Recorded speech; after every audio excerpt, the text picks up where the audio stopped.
It's time for Lander Valley basketball on County 10. Fadden takes it herself, almost loses it. 4 seconds, 3 seconds. McFadden tries to drive in, kick out the goggles, launches the three. Can she get that buzzer? It does! Broadcasting on County 10's YouTube page and KOE 1330 AM and 107.7 FM. It was looking for the pass for Washburn on the cut. Lincoln bounce past the 6B. He'll launch the three. That three is good. Coming up, the Porter's Tailgate Show. You'll hear about today's matchup, catch up with LDHS Athletics, and hear a pregame interview with the coaches. Give it to St. Clair. St. Clair. Lincoln. Three. Good! She has 12 in the ball game. And as inbound will go to Bell. Bell's going to pass it off to McFadden. Bounce pass it off to Whalen. Launches the three. That one will go in, and the Tigers will break the lid off the basket. It all starts in 30 minutes. Now sending you to the hardwood, bringing you today's action. The voice of the Lander Valley Tigers is Wyatt Barichka.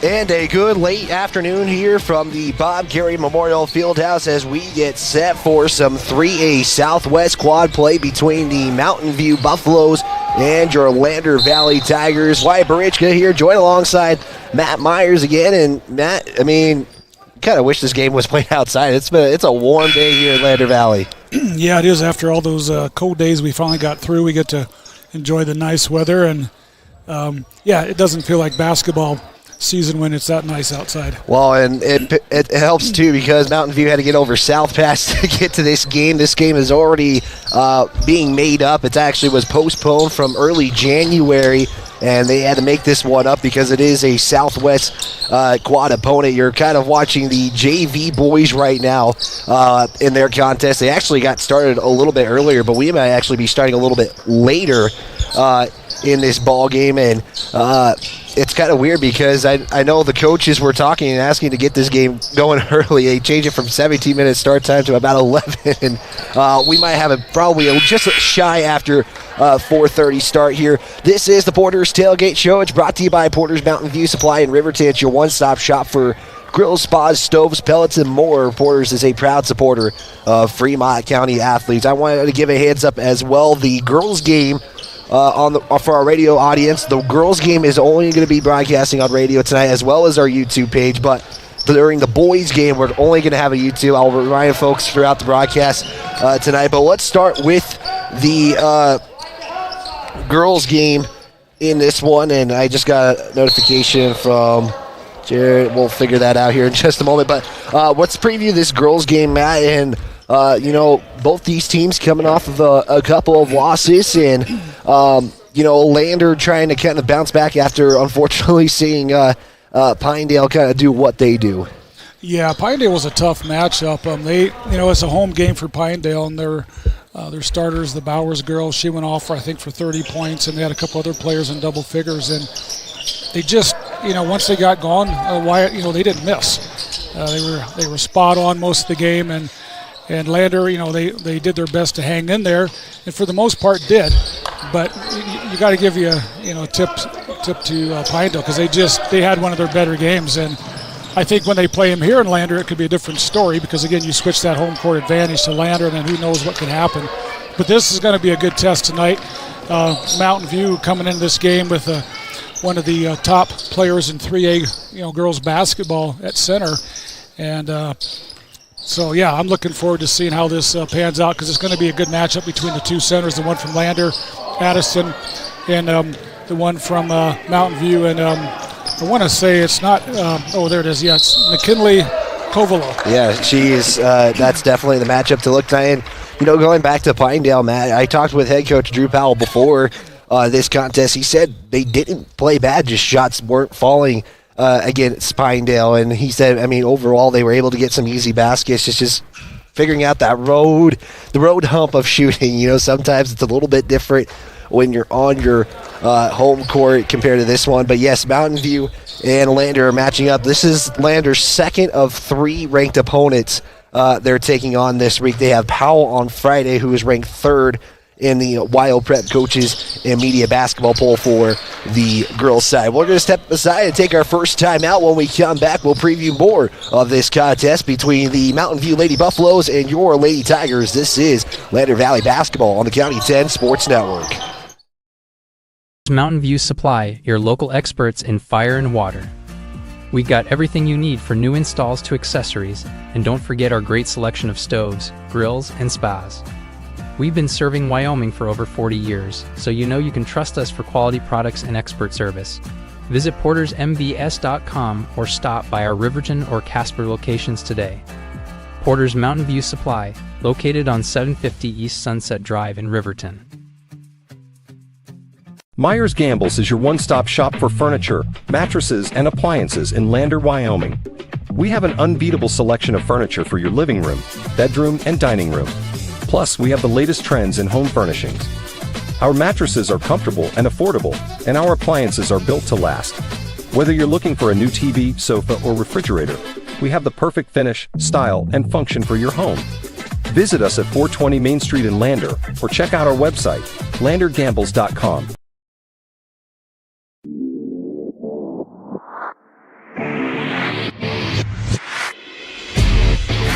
Broadcasting across the Lander Valley, we are the County 10 Sports Network. This is the Porter's Tailgate Show, brought to you by Porter's Mountain View Supply. Let's also give a big thanks to Perfect Power. They power this live stream as they are a proud supporter of Lander athletes on and off the field. Give Perfect Power for all of your electrical needs at 332-7184. Let's take a look at how these two teams enter today's contest, Matt. And Mountain View, like I said, they are coming off of a loss, but they're 11-2 on the season. One of those losses comes against a quad opponent, and right now it's kind of been the three teams in the Southwest fighting for positioning. Lander's just kind of hanging below there, looking for their first one of the season. Yeah, we've talked about this before, but Lander finds himself in probably the toughest quad in the state, apart from probably the East with Douglas and Buffalo. That's going to be the other tough quadrant. But overall, with all the teams, this is a tough quadrant, and it really is going to show Lander, both boys and girls, after this week where they stand. Conference games like this, you want to win because it's in the standings. It's going to expose weaknesses, and hopefully the Tigers can overcome those kind of weaknesses that they've had in the past and fight through those. But these are the games you play for, and you got to win. These are the games that mean just that much more, just a little bit more. I know you always want to beat the other opponents, but just standings-wise, heading into regionals, these games are going to matter a little bit more. Lander enters 6-6 overall on the season, and again, we were talking about that conference record right now, 0-2 in conference play. I know Lyman, they were just a little bit off. They were a 3-point away from sending that game, I believe, into overtime, and Pinedale, like we were kind of alluding to earlier, just kind of got pulled away in their contest as well. And taking a look at some of these matchups and players to kind of look out for, you kind of hit the nail on the right side for Mountain View. McKinley Covelo kind of being the one of the top players in 3A for the girls' side, and she's only a junior as well. So just to tell you what Lander's got to deal with for the next couple of seasons, that's just alluding to what they could see. And Alan Anderson going to be that matchup, probably matching up with McKinley Covelo tonight. But there's also other players that Lander's got to look out for. I know there's some good guards and good shooters. It's just kind of an all-around good Mountain View team. But also Lander's up in learning the varsity level. I mean, their starter is, I believe, one senior on the starting lineup for the Lady Tigers. So Mountain View 11-2, Lander 6-6, and like I said, matchups are kind of important tonight. Right, and again, like we mentioned, the matchup at center, I think, is probably going to be what determines the outcome of this game. Which one of the centers, stands out and propels their team. Speaking of Covelo, she leads the state in rebounding, 12.5 rebounds a game, 15.8 points a game, which doesn't lead the state because you've got a couple girls, one from the Pinedale, one from Douglas, that are leading the state in scoring. But when you got a girl who can score that many points in the post and rebound like that, it does make for a tough matchup. And they've got three girls that are almost in double figures scoring every game. So it's not just a one one-player show. They spread the ball around, which Lander does. They've done that pretty well as well. Yeah, they have done a fantastic job. And like I said, I also asked Drew this, so I'm kind of giving him his pregame interview. We'll hear that here in a little bit. And again, we're kind of stretching this pregame show just a little bit just to, because of this JV game going on in front of us that you're watching on the County 10 Sports Network. And you kind of hit it right. And, Lander's learning they're kind of getting spread offense too, because Adeline Anderson wasn't a factor in Pinedale. She didn't get that many points, but they were able to kind of share the basketball around, especially kind of that defense that Pinedale is coming. But again, you kind of want different players on good nights, but you always want your players on a good night. But having different players on different nights is a good sign of just sharing the basketball as well as scoring the basketball. Yeah, and against Pinedale, anytime Anderson got the ball in the low post, they had 2 and 3 girls, doubling, tripling down on her, and which made it difficult. And other girls had to step up and hit those shots, and they did at times. And tonight, it could be another one of those strategies. And again, I always say this, but you've got your star players that you mentioned, but it's usually the role players that determine close games and the outcomes. And because your best players, they show up, they do what they're supposed to do. It's who else is going to show up. Yeah, with that, we'll take another timeout here as you're tuned in to the Porter's Tailgate Show, brought to you by Porter's Mountain View Supply. It's Mountain View, it's Lander at home on the County 10 Sports Network. 5 letters. Just think about, what am I doing right now? Smile. Smile? Uh-huh. This is so easy.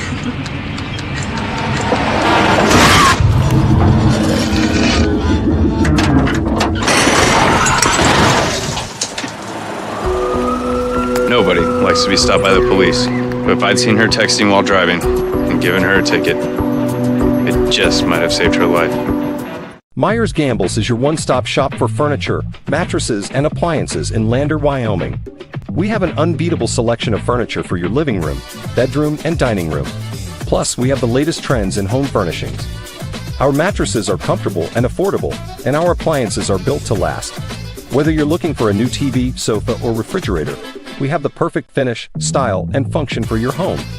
Visit us at 420 Main Street in Lander, or check out our website, landergambles.com. Today. Get ready to explore Wyoming's stunning parks at Fremont Motors during the Open Road Sales Event. We're giving away a complimentary Wyoming State Parks pass with every vehicle sold, so you can get out and explore our beautiful state behind the wheel of a brand new vehicle. Plus, all Fremont vehicles come back by Fremont Care, so you'll be covered no matter what the open road has in store. Visit Fremont Chevrolet GMC in Riverton, or shop online anytime at fremontmotors.com and start your Wyoming adventure today. See Allison at lunch today? I'm gonna text her. I'm gonna text Allison. Hey, hold up, Matt's calling me. Hey, we got the food and we're on our way right now. Hey, who's coming, bro? You're the one that needs help.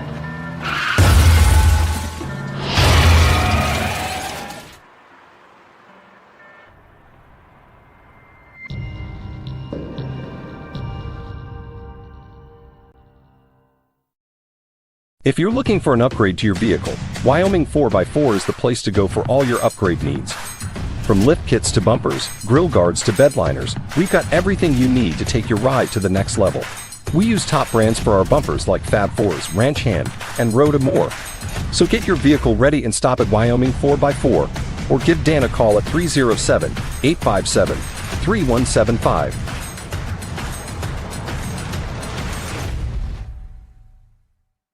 Wyoming Catholic College is a unique institution that offers an immersion in the Western tradition, the beauty and challenges of the wilderness, and the treasures of the Catholic spiritual heritage. Our mission is to provide a unique educational experience that nurtures the body, mind, and spirit.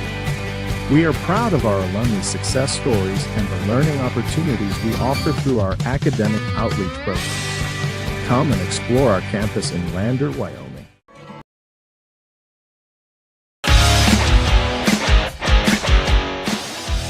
Subscribe and turn on the notification bell to be alerted every time a new video or game is on County 10's YouTube page. Continuing our Porter's Tailgate Show. We still got about a minute 8 left in this broadcast, and to think we've been going for a while since the 4-minute mark of this fourth quarter. I mean, we're making time with this one, but let's take a look at the history here between this girls matchup between Lander and Mountain View. Matt, since 2006, Lander is 8-20 against Mountain View. And Mountain View has been 3-1 in the last 4 contests, and it's been since 2021, March 4th, where Lander would come out with a win against Mountain View, and that was at the regional tournament. Yeah, I remember this has been probably about 7 years ago. Mountain View had a couple sisters. I think it was the Smith sisters. One was 6'5", and one was 6'3". And now, of course, they got another, I don't know how tall Covelo is, but they have a tendency to have some tall post players down there. But those two sisters went out and played college basketball, and they were fun to watch. But, yeah, you know, a history like that, you want to try and break that trend and start a new trend in the right direction. Yeah, Mountain View and Lander, I know when Cyril Stauffenberg was the head coach, they've been in some close games with each other. Lander has actually pulled some of those 8 wins in those highly contested contests. Still got about 35 seconds left. We still are having our pregame interview. We'll take a look at the numbers as well. Coming up next here on the County 10 Sports Network, it's Lander, it's Mountain View. We're going to be back right after this here on County 10. We are proud of our alumni success stories and the learning opportunities we offer through our academic outreach program. Come and explore our campus in Lander, Wyoming. Make your home improvement projects a breeze with Sutherland's, your home improvement experts. Always the right products at the right price. For every project, every day. You can shop and pay online at Sutherlands.com, and we'll get it ready for easy in-store pickup. With the tools and the know-how, you can count on Sutherland's for any job. With over 30,000 items in stock, make your first stop at Sutherland's Home Improvement in Casper and Riverton. County 10 is your Fremont County news leader. We're everywhere. On the web, mobile, social, and on your radio dial, with all the news you need to feel connected. From sports to board meetings and community features, we work hard to bring you all the latest updates you care about. Visit us today at county10.com. County 10, community connected.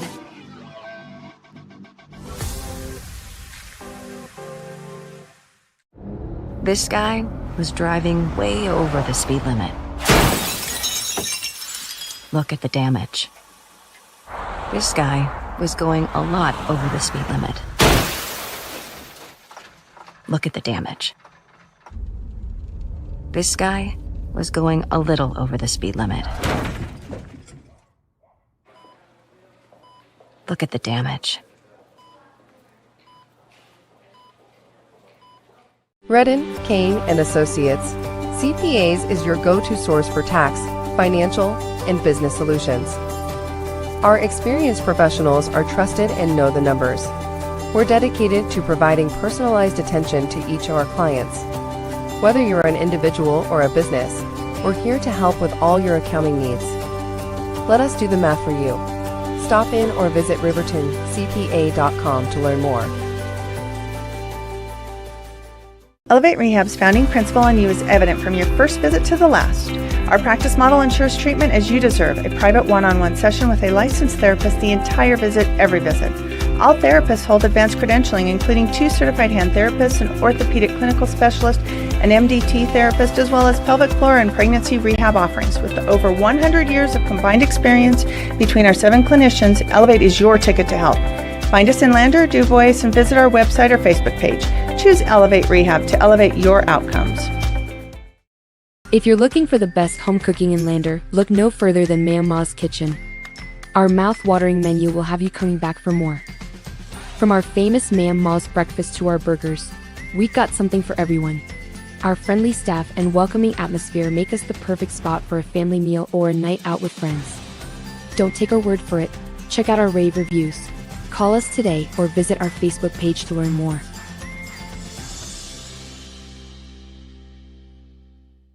I'm John Shade, your Edward Jones financial advisor. Financial investments are very important. but so are the investments of time, patience, and encouragement of our young athletes from their coaches, teachers, and mentors. That's why Edward Jones is a proud sponsor of the Lander Tigers on KOVE. Call John Shade or stop by my office at 824 West Main Street for all your investment needs. Edward Jones, making sense of investing. Member SIPC. RE/MAX All-Star Realtors are proud to sponsor sports across Fremont County for the 22-23 season. RE/MAX All-Star Realtors was founded in 1991 with the goal of doing real estate in a way that would make our clients' lives as easy and uninterrupted as possible. They've completed many transactions involving residential, commercial, vacant lots, farm and ranch, and investment properties, and can help you with any goal you might have regarding any of these today. RE/MAX All-Star Realtors, 938 West Main Street, Riverton. See them online at remaxriverton.com. Central Bank and Trust is a local bank that is focused on technology and convenience. We have a simpler online mortgage application process. You can use your computer or mobile device to upload required documents and sign them online. We have a variety of personal and business banking services. Stop in or visit centralbanktrust.com. We live here. We work here.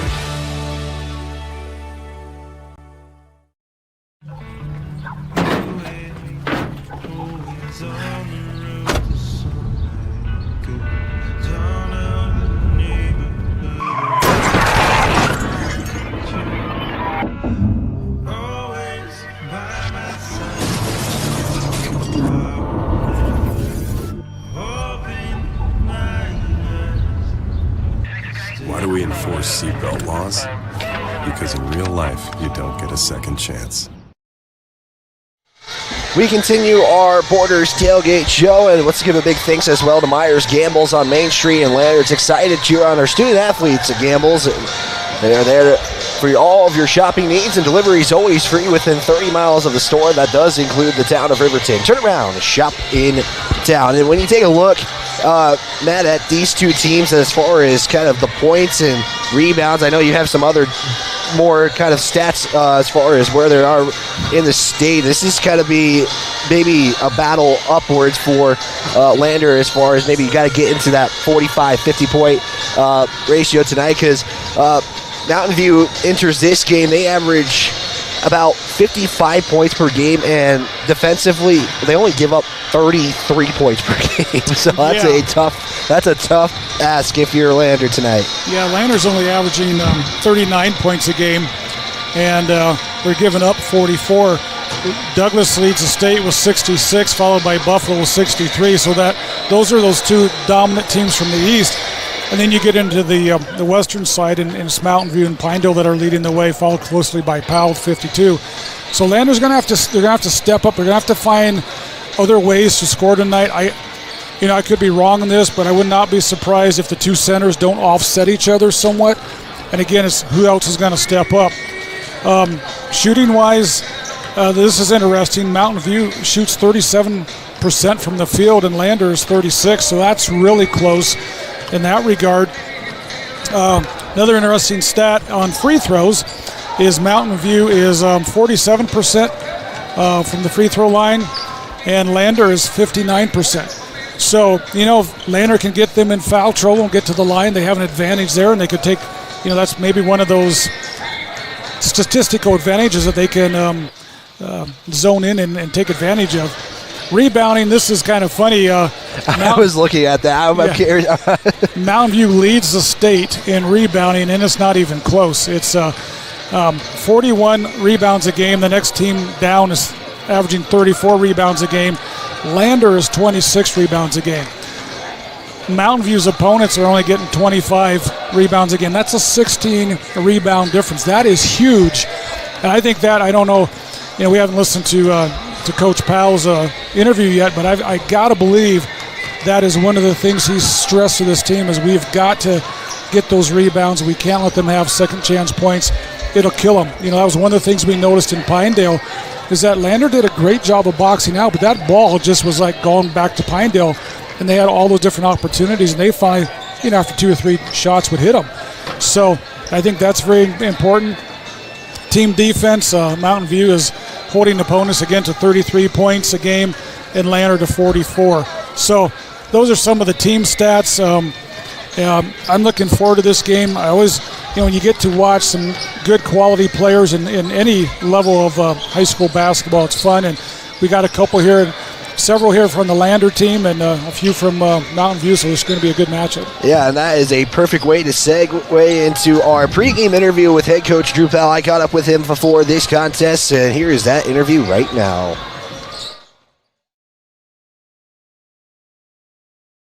Pinedale, just kind of reflect on Pinedale a little bit.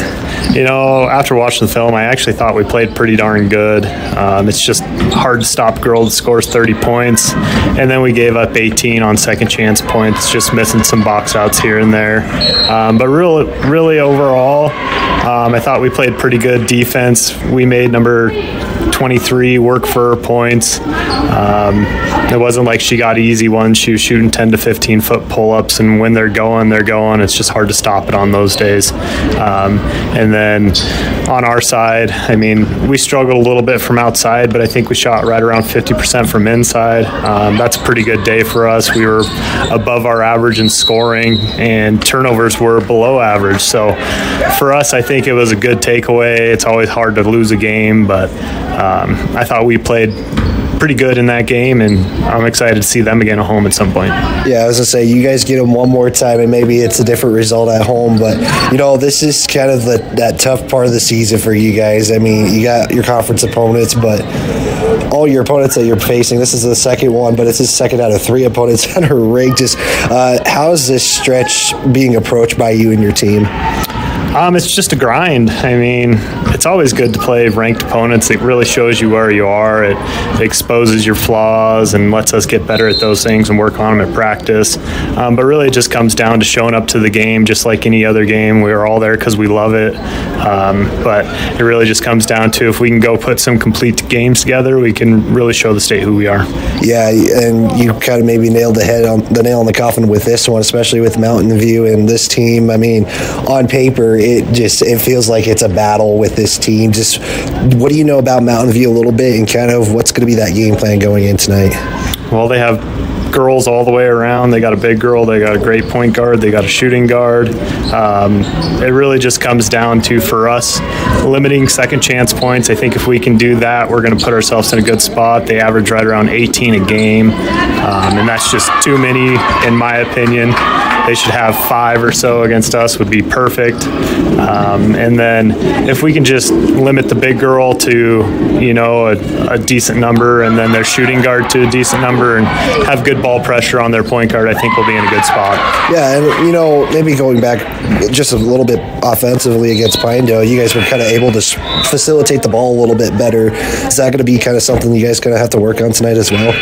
Yeah, it's always nice when you have 3 girls in double figures. I really think that was probably one of the highlights of that game. Was we do have 3 girls that can score, and when they get into double figures, we're going to be hard to stop.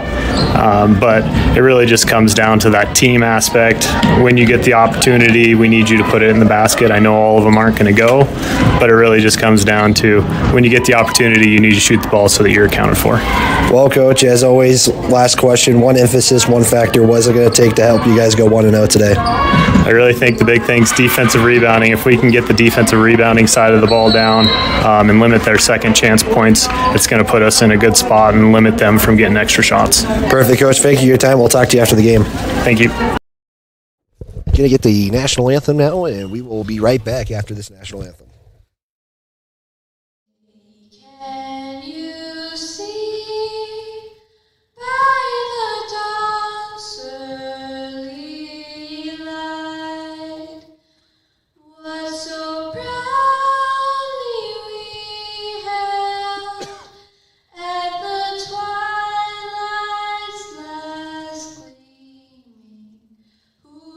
Stripes and bright stars.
national anthem being sung as we are near tip-off here at the Bob Carey Memorial Fieldhouse. Wyatt Barichka, Matt Myers joining alongside you for this great, beautiful day of basketball that we're sadly not outside for. I will emphasize that quite a bit.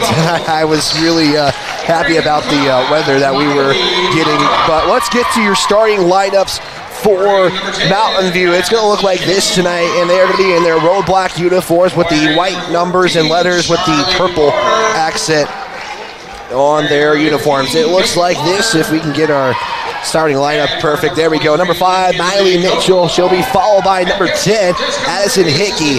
Number 14 is Charlie Porter, followed by number 15, Kate Walker, and number 23, the player we were kind of talking about in this contest, is McKinley Cobolo. And for the Lady Tigers, they'll be in their home white tonight with the green numbers and letters trimmed in black. It is Kendall McFadden. She is followed by number 13, Zoe Mulholland. Number 24, the senior, Kiara Friday.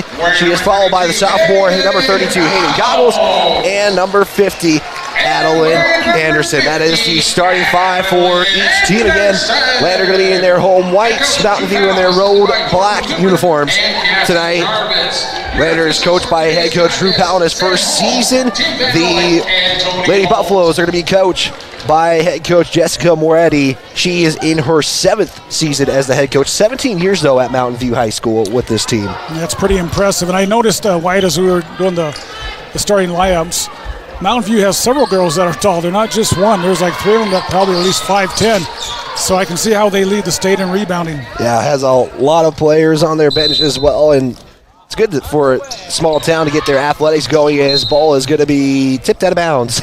Start this one off, and we're going to get jump ball, and I think we're going to just try this all over again.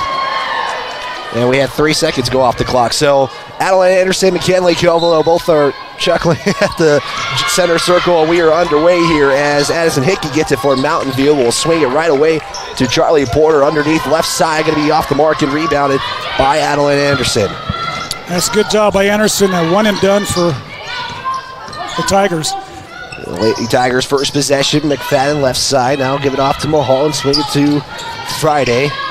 She'll bring it to the top, back to McFadden. So right now just looking for the backdoor cut. His Goggles shots up. That's off the mark, and McKinley Covelo with the rebound. Yeah, they got it when they drive inside. It's hard to get the shots up and over the tall girls from Mountain View. So Mountain View's second possession. Here's the kick out now to Walker. Walker back out now to Hickey. Right now both teams kind of looking for their groove, as that's going to be stolen. First turnover by Mountain View tonight. And that's by Kendall McFadden. She leads the team in steals, and you can see why with that quickness. Friday to Goggles, left side outside, back to Mulholland. Top of the key, matched up there by Porter. Swing it now to McFadden. She'll try to drive in, right side, back out Goggles. Pump fake, drive in. Here's a quick pass to Anderson. Shots up, will roll around the iron and drop. And that's exactly what she needs to do, is just face the defender and put it right up and over, try to draw the foul. Here we go again, second possession, or third possession now for Mountain View, looking for their first scores. We approach 6:30 to go. Shots up, count the bucket, and one is give credit there to Kate Walker. Nice inside move. We've seen that same move by Adeline Anderson many times this year already, where she fakes the shot, does the up and under. And I apologize, that's Charlie Porter who gets the shot in the and one opportunity. Lander seeing this officiating crew from a week ago when they took on Riverton. It's crew from Cody. As a three-point play opportunity is off the mark, and Lander will get it back. We're tied at 2s.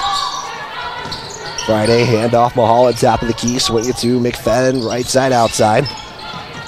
Goes to the paint, drive, kick back out Goggles. Now she's got a lane, she'll pull up for 2. It's going to bounce off the iron, the back side, and rebound will go to Covelo.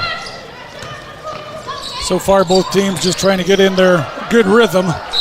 They're just trying to find rhythm. Out of bounds, stays with the Lady Tigers.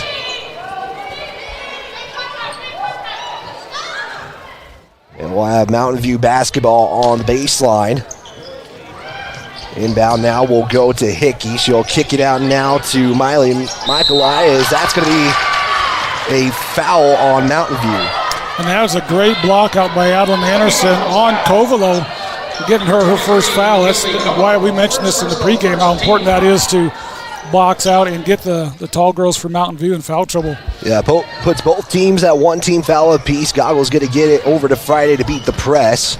Friday to Mulholland, now to McFadden.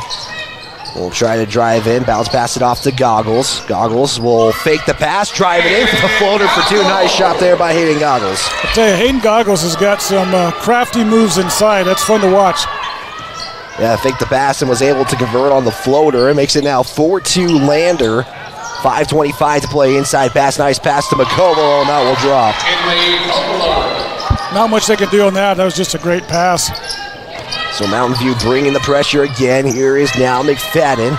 We'll get it over to Friday, left side. Friday will try to get all the way in, back out Anderson. Long two is going to go. I think Anderson is up to the challenge tonight, Wyatt. She wants to show she's not the only good player in the 3A post. Yeah, good mid-range shot right there from Anderson. Shot off the mark, and Goggles is going to try to take it all the way herself. Looks to go coast to coast, and she's going to get a foul there, and I think they're going to give Addison Hickey, as Hickey was not pleased with that call.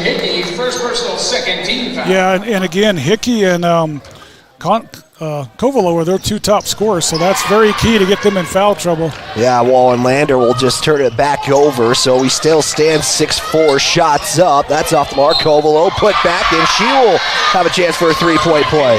Kovalo basket is good. Tiger foul, assist to number 24. And they're going to give Friday the foul, so that will be her first personal, and a chance for Mountain View to take the lead for the first time tonight. And I was kind of curious to see if that was going to be on Friday or Anderson. So that's so free throws off the mark. Mountain View already has no free throws made, and they've had two opportunities. Yeah, those are killers, because those are like we said before, those are the free shots you got to make. Yeah, Mountain View could be up 8-6 right now if they've made both of those free throws. But either way, Lander has the basketball tied up here at 6. Here's Mulholland now. We'll go right side to Friday. Now driving left side floater. Shot is on the mark, and looked like a wild shot, but it drops though for Kiera Friday. I've seen her shoot shots like that before, so it is a little bit of an off non-traditional shot, but she's good at it. 8-6 Lander, three-point opportunity. We'll go behind the backboard, and Lander will get the basketball back. So far, Wyatt, I like what I'm seeing from Lander. They're boxing out. They're doing a good job on the boards and not letting Mountain View get those second chance shots. Yeah, we were talking about it. 41 rebounds per game does Mountain View average. That'll be a key stat to see as this game goes, how Lander's doing in that regard. Well, it's tied at threes right now. If you want to early check on that. Goggles will back up to the logo. Now pass inside Anderson. Underhand scoop to an almost score, as Anderson with a nice pass just couldn't have it drop in. Boy, I tell you, that pass deserved a basket. Left side now is Mountain View. Cross court pass it off now to Hickey. Inside Kovalo, shot, and again she'll go to the line for a potential three-point play. Yeah, that's a tough call there. Looks like they're going to count the basket. Yeah, that did go in. They're going to give Goggles the foul. Tiger foul, assist to number 32, Hayden Goggles. That'll be her first personal. Sandra St. Clair is going to check in for Lander. Checking in for Mountain View is Kalia Pitts for Mountain View. It's a tough call because Goggles went straight up, but smart play on the offensive player to draw that foul. Go below for the three-point play. That one is going to be off the mark, and we're going to have lane violation against Lander, so chance for Mountain View to maybe convert this three-point play. And they won't do it there, but they'll get the rebound, an extra possession for Mountain View. Inside pass to Koval. Makes a move and will put it in. Yeah, she knows what to do when she gets it down that low. Pitts comes in and immediately gets a second chance opportunity for the Lady Tigers. McFadden on the left side. It's 10-8. Mountain View advantage. Zone defense, Mountain View shows is we're going to get a blocking foul on Mountain View off the high arcing cross-court pass on that one. I don't know how much higher that could have gone. Yeah, that one had snow on it, I think, when it came down. Appreciate you tuning in. However you may be tuning in on this broadcast, feel free to chime in on that YouTube chat. We'll give you a shout-out. As St. Clair going to take a catch-and-shoot three inbound. That's going to be off the mark. Anderson, rebound, trying to put it back up. That one is now off the mark, and 2 opportunities for Lander goes empty. Looked like there might have been some contact that wasn't called on that. You got to play through it. Yeah, that was almost a steal by Lander. Covelo will save the possession for the Lady Buffaloes. Right now, I think Landers in their man-to-man defense is playing tough defense on Mountain View. Yeah, here's a high reverse layup, and that will drop for Charlie Porter, and this is a 4-point game for Mountain View, biggest lead of the ball game. St. Clair inside now to Anderson on the baseline, back out to St. Clair. We'll swing it over to McFadden. She has a wide open three. She'll take it, try to go off the backboard. That's no good. St. Clair with the rebound. Back to McFadden. Now Goggles. Here's a three. Is this one going to drop? That one won't drop either. And they're going to let that drop out of bounds. Some nice looks and opportunities there for the Tigers, and so they keep getting those opportunities. I think they're going to start dropping. It's going to be Kiara Friday and Kiara Lincoln in the ball game for Lander. Also checking in back into the ball game, Addison Hickey. And also in for Mountain View is Allie Siebert. So a lot of changes early on here in that substitution. There's Siebert, who just came in. We'll swing it now to Pitts. Looks inside for Covelo. It's going to be thrown out of bounds and a turnover by Mountain View. Yeah, Mountain View tried to force that into Covelo, and they just had her blocked out really well and didn't have a chance to get to it.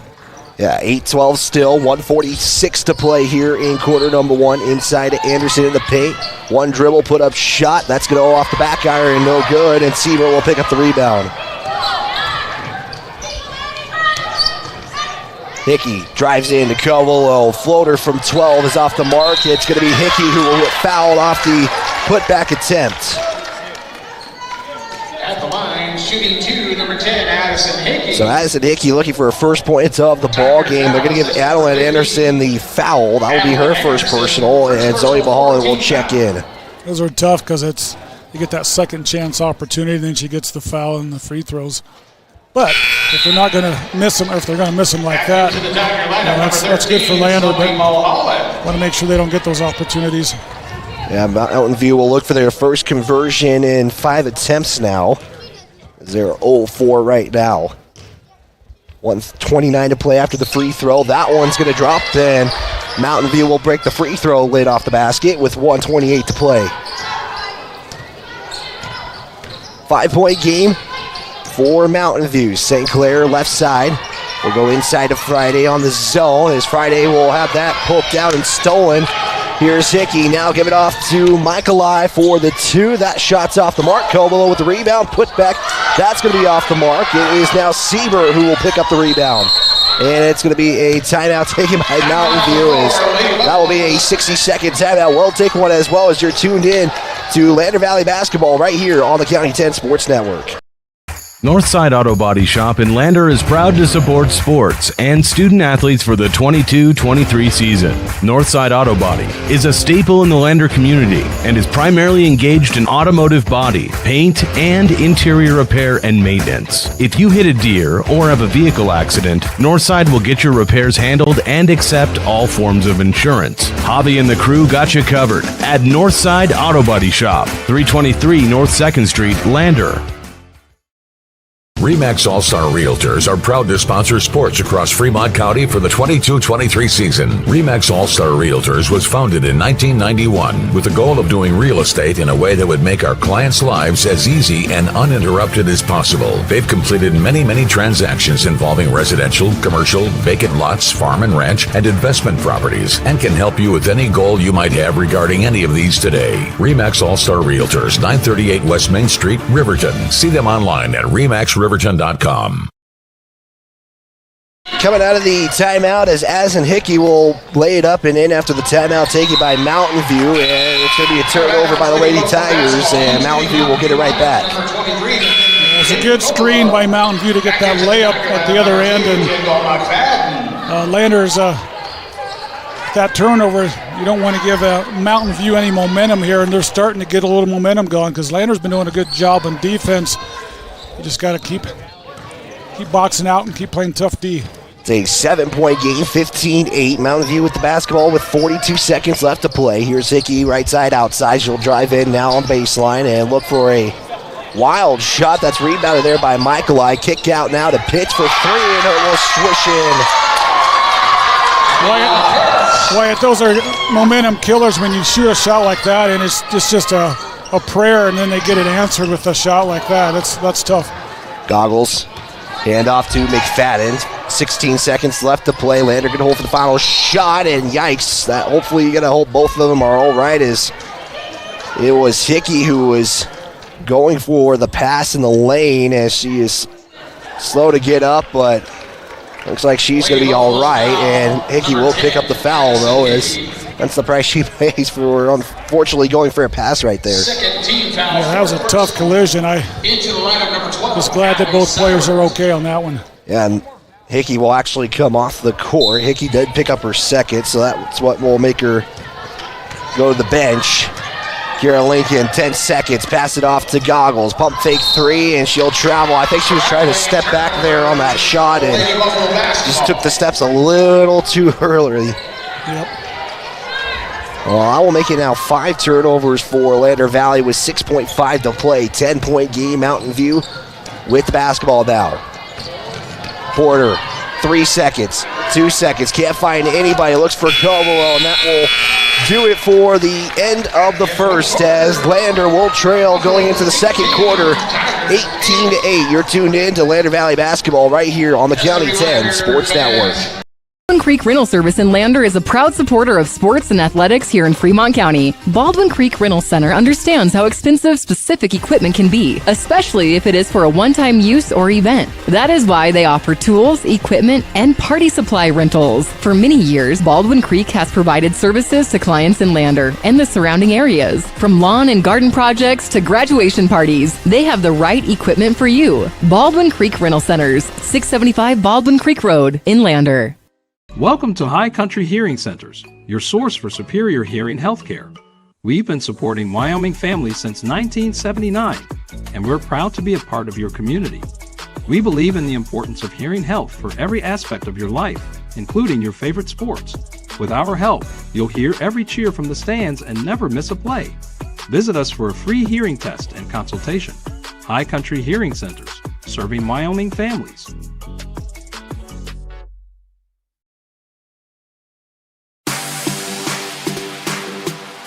You're tuned to Lander Lady Tiger Basketball on the County 10 Sports Network.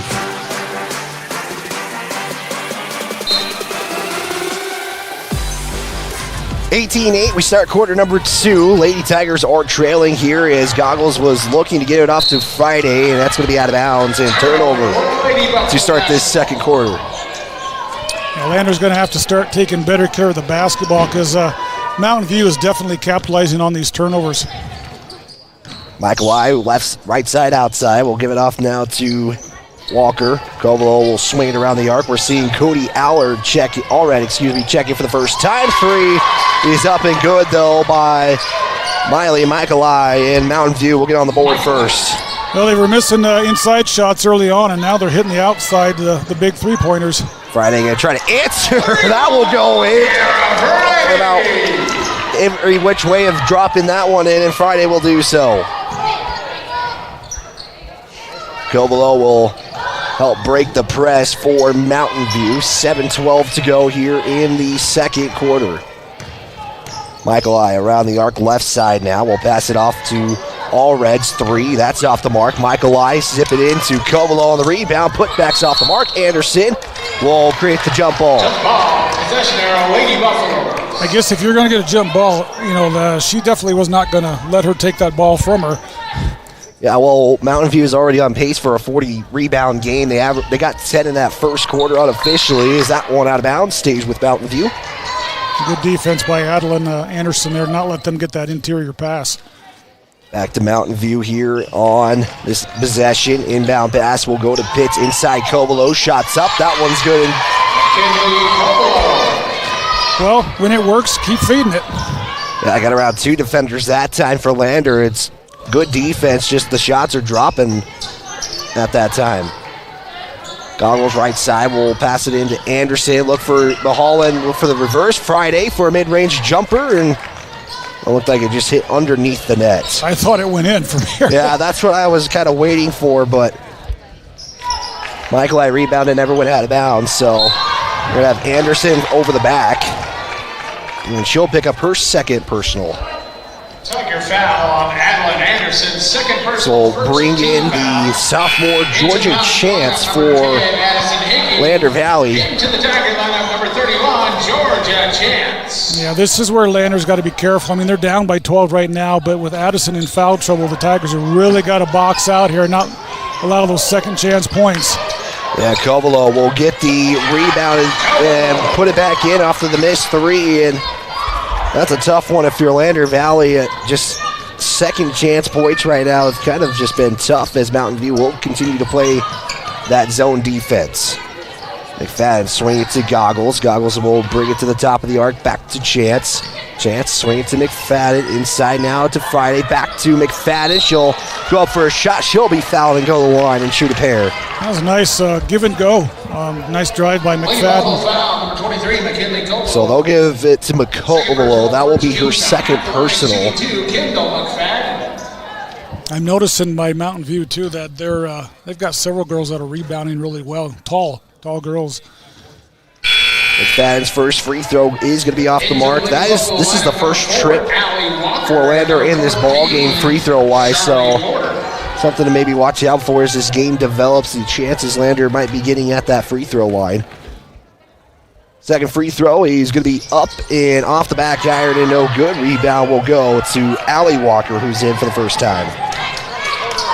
Shot going to be off the mark there as that was taken by Porter. Now it's going to be a 3 from Walker. That one will miss, and a couple of chances again by Mountain View, and they can't come up with anything. McFadden will go around the arc, give it off now to Goggles. Goggles pass to Chance. Chance going to take the catch and shoot 3 and it'll drop. That's key for Lander. The sophomore coming in off the bench like that. That's only going to help her with her confidence and hopefully to make some more of those. Cuts this game to 11. Inside now. That one's going to be poked and taken away by McFadden. McFadden will push it. Pass off Chance. Chance back to Goggles. She'll go back to Chance. She'll take another 3. That one drops. Back-to-back for Georgia Chance. That's just what the Tigers are needing right now. That's one way to cut this lead as quickly as possible. It's down to 8. It's under double-digit points for the first time in a while. There's a move around the paint. It's going to be a foul by Lander. Charlie Porter going to go to the line and shoot 2, and they're going to give the foul to Goggles. So Hayden Goggles now picks up her second personal foul. I'm noticing, too, with Mountain View, when they get the ball inside, every one of their players has post moves. I mean, they know how to make those moves and to draw the contact. Very good at it. Porter will knock in the first free throw, so we'll get one more free throw here. A couple of substitutes for Mountain View. Again, this same Mountain View team just played Pinedale and I think beat them by 2 points. So really, you can see the competition there pretty close. Second free throw off the mark. Hayden Goggles, who committed the foul, will pick up the rebound. Give it off now to Chance, back to Goggles, swing it to McFadden. We'll give it off to Chance, and Goggles both were in there, and Goggles will pick it up. She'll get the catch and shoot opportunity. That will be off the mark. First missed three of the quarter as Mountain View will pick up the pace, lose control of the basketball, but a foul call first. So far, Wyatt, I haven't seen anybody really kind of slow down and set up an off. They're running full speed both ways. Yeah, I haven't really seen a real offensive set. I mean, Landers just kind of been having to play the passing game until they can find a shot right now with the zone defense they're facing. They've seen that the entire game so far. Inbound, Covelo, put up shot, misses, gets the rebound, put it back up and in. Those are the reason why she leads the state in rebounding right there. Yeah, Covelo with, if I can get my stat sheet to work there, as that shot's off the mark. Covelo, 14 points and 7 rebounds already in the contest. Here's a three by Michael off the mark, and Friday will just rip it out, and we'll get I think a late foul. Yeah, I don't know if was Kosovo or Lady Buffalo's foul, number 12. Oh, it's like an off-ball foul, as they're going to give it to Sieberts. Back into the Mountain View lineup. I'm trying to pronounce Kosovo like the country Kosovo, and I just realized what I said. Normally I'm the one who's supposed to struggle with the names, but... Well, yeah, you talk to my wife. We have fun at home with our words. Chance on the cross-court pass, and we'll knock it in again. She has 9 points all in this quarter. She's on fire, and it's keeping the Tigers in this game at this point. Yeah, makes it now 28-20, 8-point game. Mountain View has led as much as 14. Porter will kick it out now to Pitts. Pass it off down to Michaelai. She'll drive in, left side spin, and put up the shot, and she'll be called for the carry. It was a nice move, but I was wondering if they were going to catch that little carry. 3:15 to play here in the first half. Your score, Mountain View 28, Lander 20 in the first half. McFadden will give it off to Chance. I think that's who you got to kind of look for if you're Lander, but defensively for Mountain View, that's who you look for. Friday, kick out, Chance. Here's another three. That one will miss. The heat check was off the mark. Well, I thought that might go in too. Yeah, 4 good quality shots to go 3 of 4, ain't too bad from the arc. Inside pass to Pitch, shots up, will miss the mark. That will give it off to Goggles. She'll push the pace, try goes coast to coast with the floater. That one is going to be rebounded by McFadden. Here's Chance back to McFadden. And Lander's going to get a second chance opportunity. Goggles will try to get the three. That one misses. Two Lady Buffaloes were looking to get a rebound, and it lands in Friday's arms, and she'll get the chance to go to the line. Well, Mountain View's been doing that to Lander for a lot of this first half, so that's good rebounding in this quarter by the Tigers, keeping them in the game, plus nice three-point shooting. Goggles at the line, looking to get the first free throws to convert for Lander. McKinley Covelo will check in for Mountain View after the first free throw. Friday's first free throw will drop. And the way this quarter started, Mountain View was pulling away, and it was starting to get out of hand, and then Chance came in and just has kept them in the game and kind of switched the momentum at this point. Second free throw, that one will be short. McCovelo with the rebound, and she's already 2 rebounds away from a double-double night. Porter, left side, pass off to Pitts, top of the arc. We'll swing it now to Siebert. She'll wants a shot in. Are we going to get a foul off Zoe? I think we are.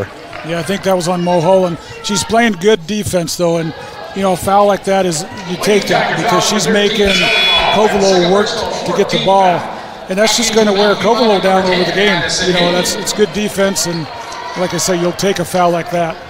Feels like they're attacking that right side quite a bit. It's got to be their go-to. This time they'll go left and travel first, though. They do go left. It's just when it feels like when they go to McCovelo, she'll try to go to that right side as much as possible. Number 12, Ali Seibert. And the other thing I've noticed too, Wyatt, is Landers, they're up-tempoing the game quite a bit. And I don't know, it looks to me like they're starting to get Mountain View a little tired. McFadden now to Mulholland on the baseline, looking to get it off, and she's just going to have her foot just out of bounds and will turn it over.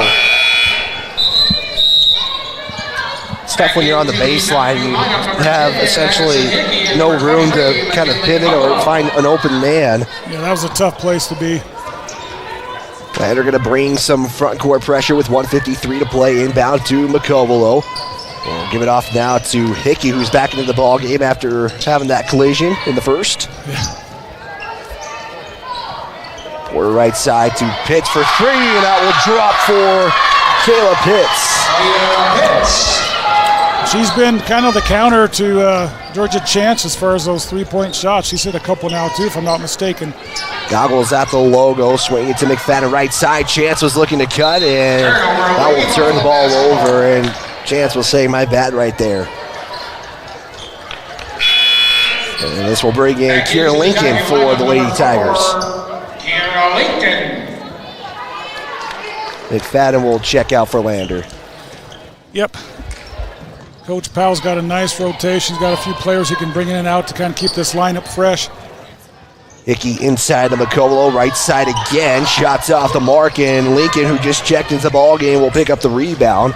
And she'll bring the pace. Almost loses the basketball there for a moment. Inside Friday, the paint kick out to Lincoln.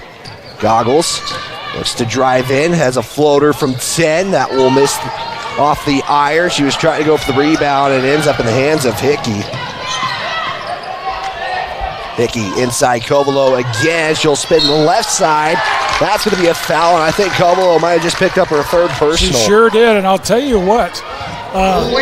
You got to give Zoe Mulholland a lot of credit. She is bodying up Covelo and boxed her out and caused her to come over the back. That is a great job. Well, she's got the assignment now because Anderson's on the bench with 2 personal fouls, and Covelo now just had to check out with 3 personal.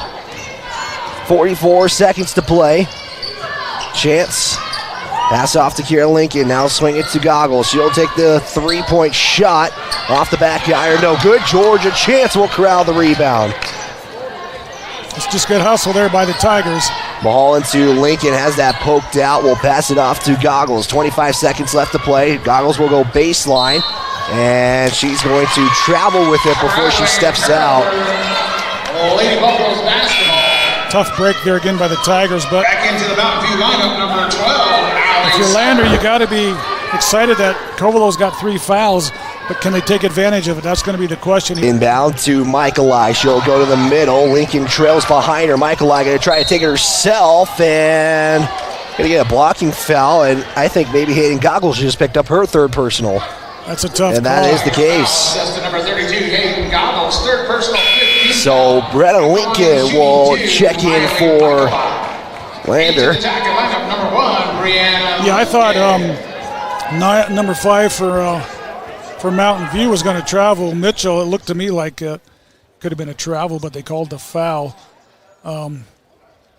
Substitution just a little bit early for the free throws. That's why there's a pause in the action. Got to let him shoot that first free throw. Michaelai, first free throw will drop for Mountain View. Free throw getting just a little bit better with 14.9 to play. So Lander will have a chance for the final shot. As the second one will miss the mark. It's Kira Lincoln with the rebound. 10 seconds to play. Lincoln, kick out to Chance. Not about a 3. We'll zip it over to Friday. 4 seconds. 3 pointers off the mark. Pitts with the rebound. And Lander's going to defend him and not even give him a chance for a shot. And that will end the first half of play as Lander was down as much as 14. They are now down by 11. They have cut this to at least an 8-point game when that lead was extended. And with that, we'll step aside for a timeout. When we come back, it is the it's the Buckle Up for Life halftime show presented by Buckle Up for Life Wyoming. You're tuned in to Lander Valley Basketball right here on the County 10 Sports Network. We are proud of our alumni success stories and the learning opportunities we offer through our academic outreach program. Come and explore our campus in Lander, Wyoming. Make your home improvement projects a breeze with Sutherland's, your home improvement experts. Always the right products at the right price for every project, every day. You can shop and pay online at Sutherlands.com, and we'll get it ready for easy in-store pickup. With the tools and the know-how, you can count on Sutherlands for any job. With over 30,000 items in stock, make your first stop at Sutherland's Home Improvement in Casper and Riverton. County 10 is your Fremont County news leader. We're everywhere. On the web, mobile, social, and on your radio dial, with all the news you need to feel connected. From sports to board meetings and community features, we work hard to bring you all the latest updates you care about. Visit us today at county10.com. County 10, community connected.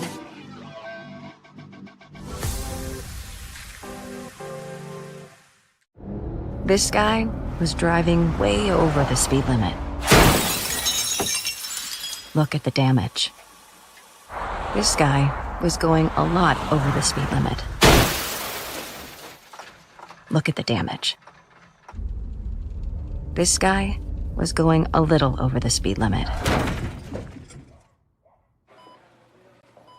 Look at the damage. Reddit. Your home of Fremont County Athletics all season long. We are the County 10 Sports Network. This is the Buckle Up for Life halftime show. It's brought to you by Buckle Up for Life Wyoming. YDOT wants to remind you that seatbelt save lives. Buckle up so you can stay in the game every time, every ride. Well, your score right now, Mountain View 32, Lander 21. Mountain View had this game as much as 14. Lander has tried to cut it down to 8, and Mountain View kind of stopped that momentum that Lander had early in that second quarter, and that's why they have this lead right now. Right, that's very true, Wyatt. They were starting to pull away what Mountain View was in that second quarter, and it was not looking good. And then, boy, Chance came in for Lander, and she just started lighting it up with those threes. I think, but she had 3 for 9 points, and that stopped that momentum that Mountain View had. And then Covelo gets that third foul, and then Mountain View has a Pitts, which is the pitch for Lander, because she hit a couple of threes to stop our momentum. But I still think, again, in a game like this, you've got their top rebounder and scorer in foul trouble. I think how this third quarter starts is going to be very important if Lander can get back in this game or not. Yeah, I think the third start, I think you mentioned, is Covelo and Goggles start because they have 3 personals, which could assume that might be the case, but if you pick up that fourth right away, oh man, I'll be looking out. Let's take a look at some overall numbers for both teams. We'll start with Mountain View. To tell you, we talked about their rebounds, 40 rebounds a game. Lander gave up 12 in that second quarter, so they're at 22 rebounds in the contest. They have shot 13 of 27, so right around 50% mark tonight, and most of that is coming inside, going to the lane, giving it to Covelo on those little layup post move shots. They're 3 of 7 from 3 though, so they are spreading the ball. They're about 43% from beyond the arc. Free throws though, we kind of mentioned their free throw percentage as a team is a little bit down, 33%, 3 of 9, and took them 5 to get their first free throw to drop. Right. Yeah, and I think Anderson for Lander, she has 2 fouls. Yeah. So she's got 2. Covelo has 3. So, you start this third quarter. If I'm Drew, Coach Powell, I wanted that ball into Anderson and to have her try and get that 4th foul on Covelo, and hopefully it doesn't turn the other way around. But if they can get her in foul trouble right away, this game is anybody's, and it still is anybody's. Again, it's just got who's going to capitalize on these opportunities. Yeah, let's take a look at Lander. They are right now 8 of 22 overall. I had them for. They are 4 of 10 from beyond the arc, 4 of 10. 3 of those, like we said, were courtesy of Georgia Chance. Free throw opportunities, though, they've only had 2 trips tonight, 1 of 4 from the charity stripe. 13 rebounds in the contest for Lander Valley, so that just tells you kind of the difference right now. It's kind of that pace of the favor of Mountain View of 44 or 41 in 26 they give up per game. So right. That's kind of, we're seeing that trend right now for Mountain View's advantage for this contest. First quarter score was 18-8. Lander cut it down to 28-20, but they extended that back to a 32-21 lead. Second quarter score, though, was a 1-point advantage for Mountain View, 14-13. So a lot of defensive stops for Lander, but that was helping Covelo head to the bench if you're a Lander, and putting her in foul trouble like you were mentioning was huge. We'll step aside for a 60-second timeout. We'll give some individual stats in this contest in the first half as you're tuned in to Lander Valley Basketball right here on the County 10 Sports Network. John Shade, your Edward Jones financial advisor. Financial investments are very important, but so are the investments of time, patience, and encouragement of our young athletes from their coaches, teachers, and mentors.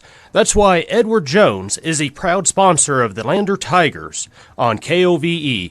Call John Shade or stop by my office at 824 West Main Street for all your investment needs. Edward Jones, making sense of investing. Member SIPC. Elevate Rehab's founding principle on you is evident from your first visit to the last. Our practice model ensures treatment as you deserve, a private one-on-one session with a licensed therapist the entire visit, every visit. All therapists hold advanced credentialing, including 2 certified hand therapists, an orthopedic clinical specialist, an MDT therapist, as well as pelvic floor and pregnancy rehab offerings. With over 100 years of combined experience between our 7 clinicians, Elevate is your ticket to health. Find us in Lander, DuBois, and visit our website or Facebook page. Choose Elevate Rehab to elevate your outcomes.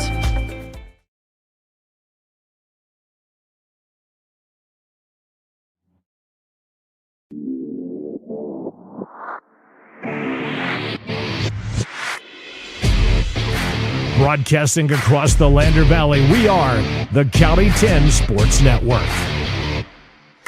Continuing our halftime show, Buckle Up for Life Wyoming. It's presented by Buckle Up for Life Wyoming. Here's a look at the individual numbers in this contest. We'll start with Mountain View. McCovelo is 2 rebounds away from a double-double, 14 points, 8 rebounds in the contest. We had mentioned earlier she is playing now with 3 fouls. Kayla Pitts for 6 points, 5 rebounds. Charlie Porter with 5 points in the contest. Addison Hickey has 3 points. Miley Michaeli with 4, and that is all 32 points for Mountain View so far in this contest. For the Lady Tigers, it's led by Georgia Chance with 9 points in the contest. You have Adeline Anderson with 4 points. You have Hayden Goggles with 2. Kiara Friday has 6 points in the contest. That's all the scoring for Lander in this one. So right now, again, Georgia Chance, who comes off the bench, leads the way for the Lady Tigers with 9 points. You know, you mentioned earlier, too, about the free throw disparity, but part of that is due to the fact that the Tigers know if they drive in, you've got one good tall player that's defending, but you know 3 players that can more than likely block your shot. So I think that's part of the reason they're not going to the basket and drawing those fouls to get to the line, because they do have an advantage in free throw percentage if they can get to the line. And with that, we are going to take our final timeout. 60 seconds, second half starts. You're tuned in to Lander Valley Basketball on the County 10 Sports Network. This guy was driving way over the speed limit. Look at the damage. This guy was going a lot over the speed limit. Look at the damage. This guy was going a little over the speed limit. Look at the damage.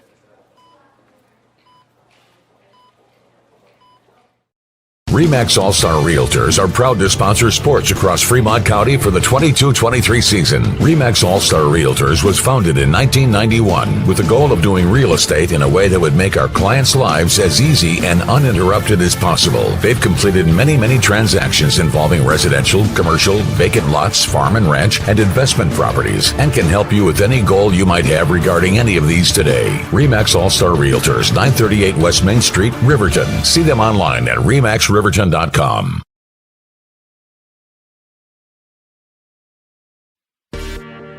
Your home for Fremont County sports. We are KOVE 1330 AM and 107.7 FM.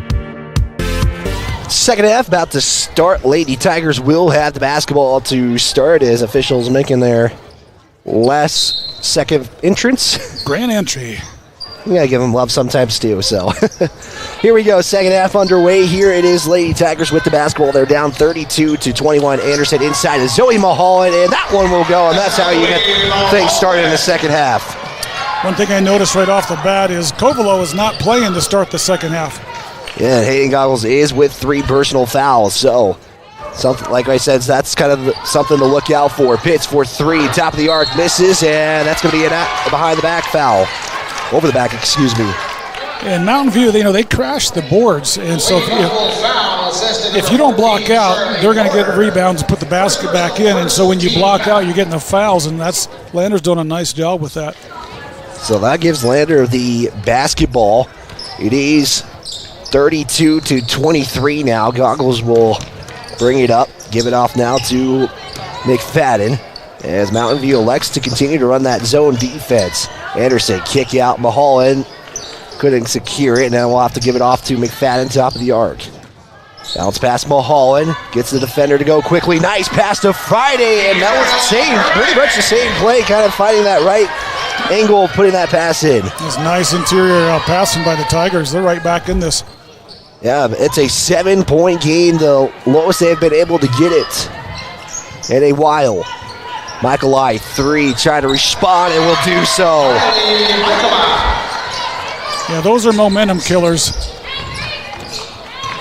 Now back to Lander. It's back to a 10-point game. McFadden, drive in, bounce, pass it off to Friday. Friday now we'll just bring it back to the top now to Goggles. Right side, outside. Now we'll drive in, baseline, pass it off to Friday again. Same spot, same score. Same results. And you wonder how long they'll keep Kovalo out, because she'll stop that if she's in there.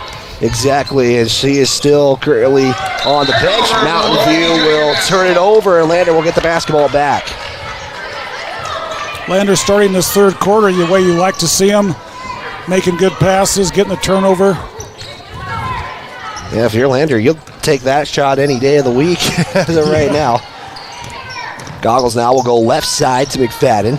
Back to Friday. Friday now will one dribble it left side. Goggles looks to drive in into the paint right side. Shot deflected there by Michaelai. And she will pick it up. That was just good defense stopping that shot on that one. Yeah, that was Pitts who deflected that shot. Here's a drive-in underhand by Addison Hickey, and she'll be fouled and go to the line.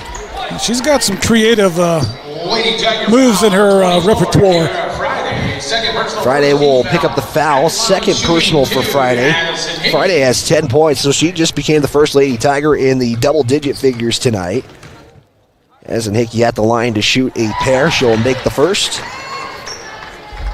And we'll get one more free throw here.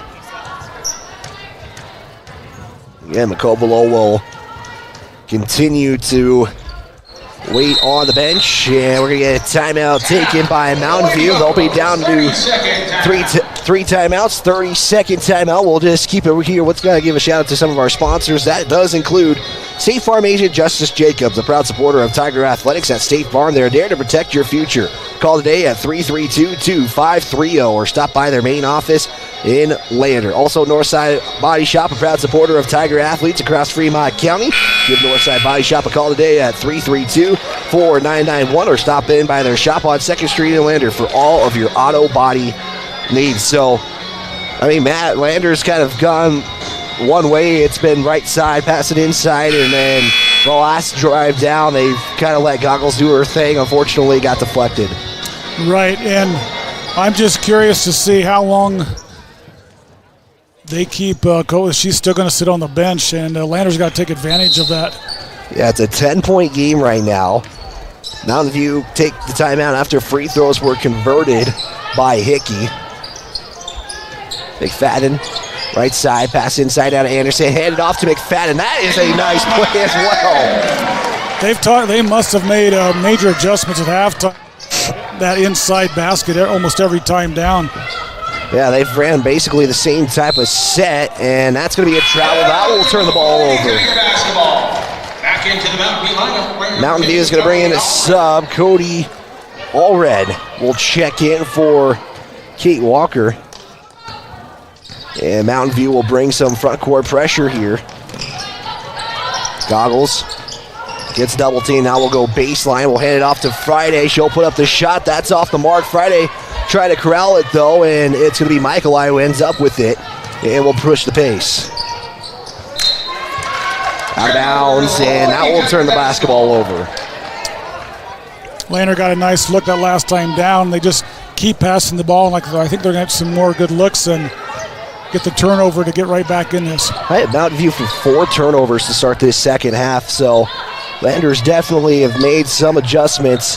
Anderson looked like she was going to hand it off to Goggles. She'll put it up for 2. Fight for the basketball again. Will end up with Michaelai.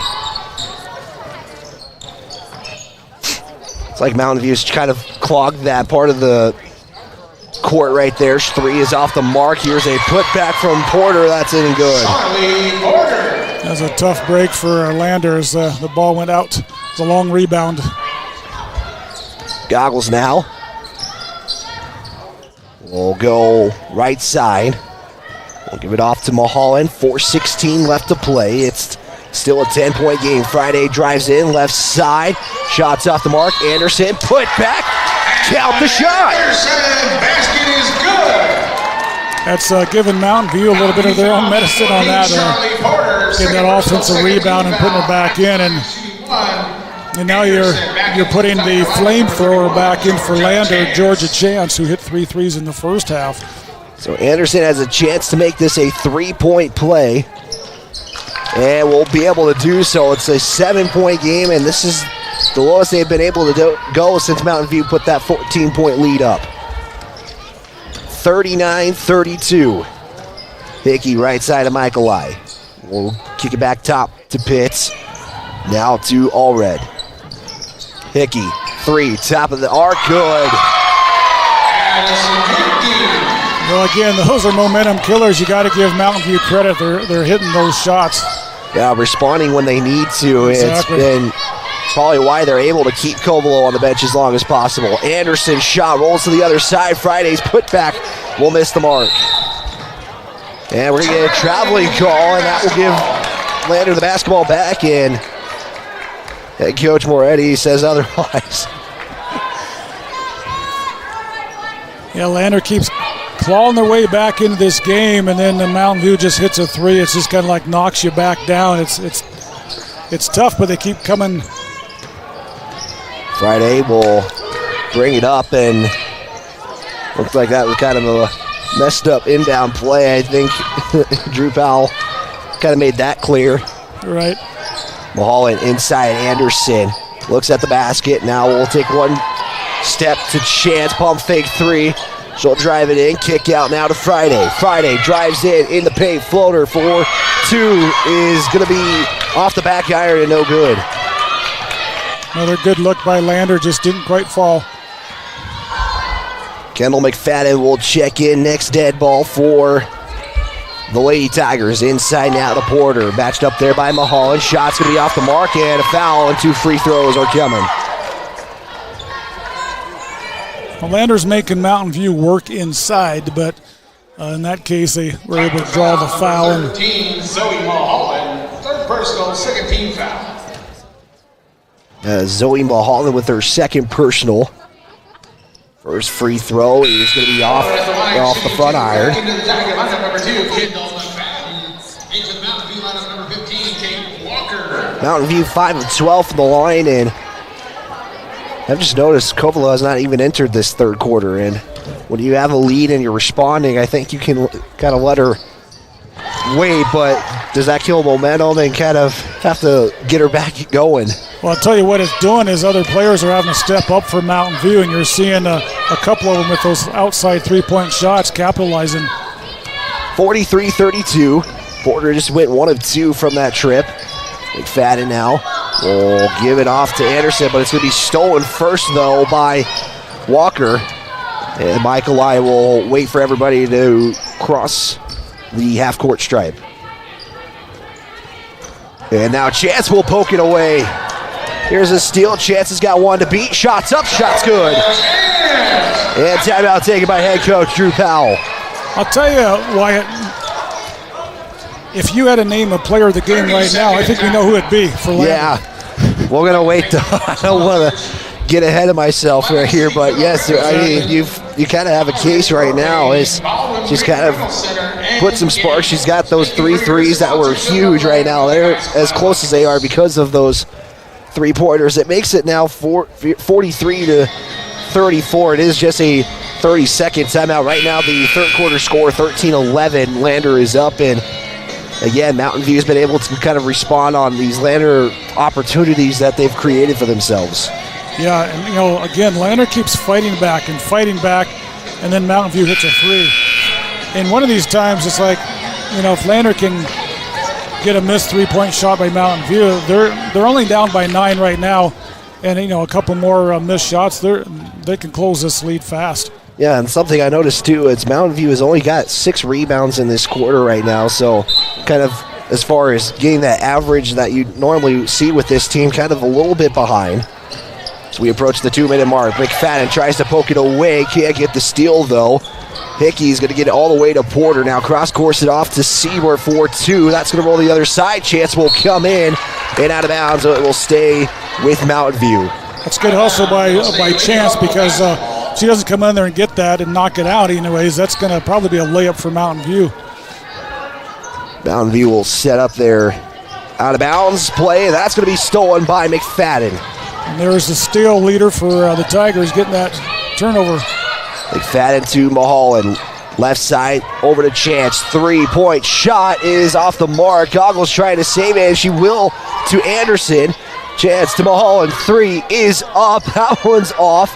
And Anderson is not going to be the last one to touch it. She looked like she was for a moment there. Yep, Tigers got a couple good looks there, and again, getting these second and third chance opportunities, so hopefully they can capitalize. Goggles will inbound it to McFadden. Now swing it to Mulholland. Mulholland back now to Goggles. Mulholland left side. We'll give it back over to McFadden. Play a little catch right now is Lander. Anderson inside now. Back out Mulholland. She's got a 3. She'll square up for it. That will miss. Starting to double down on Adeline Anderson, too. I noticed that.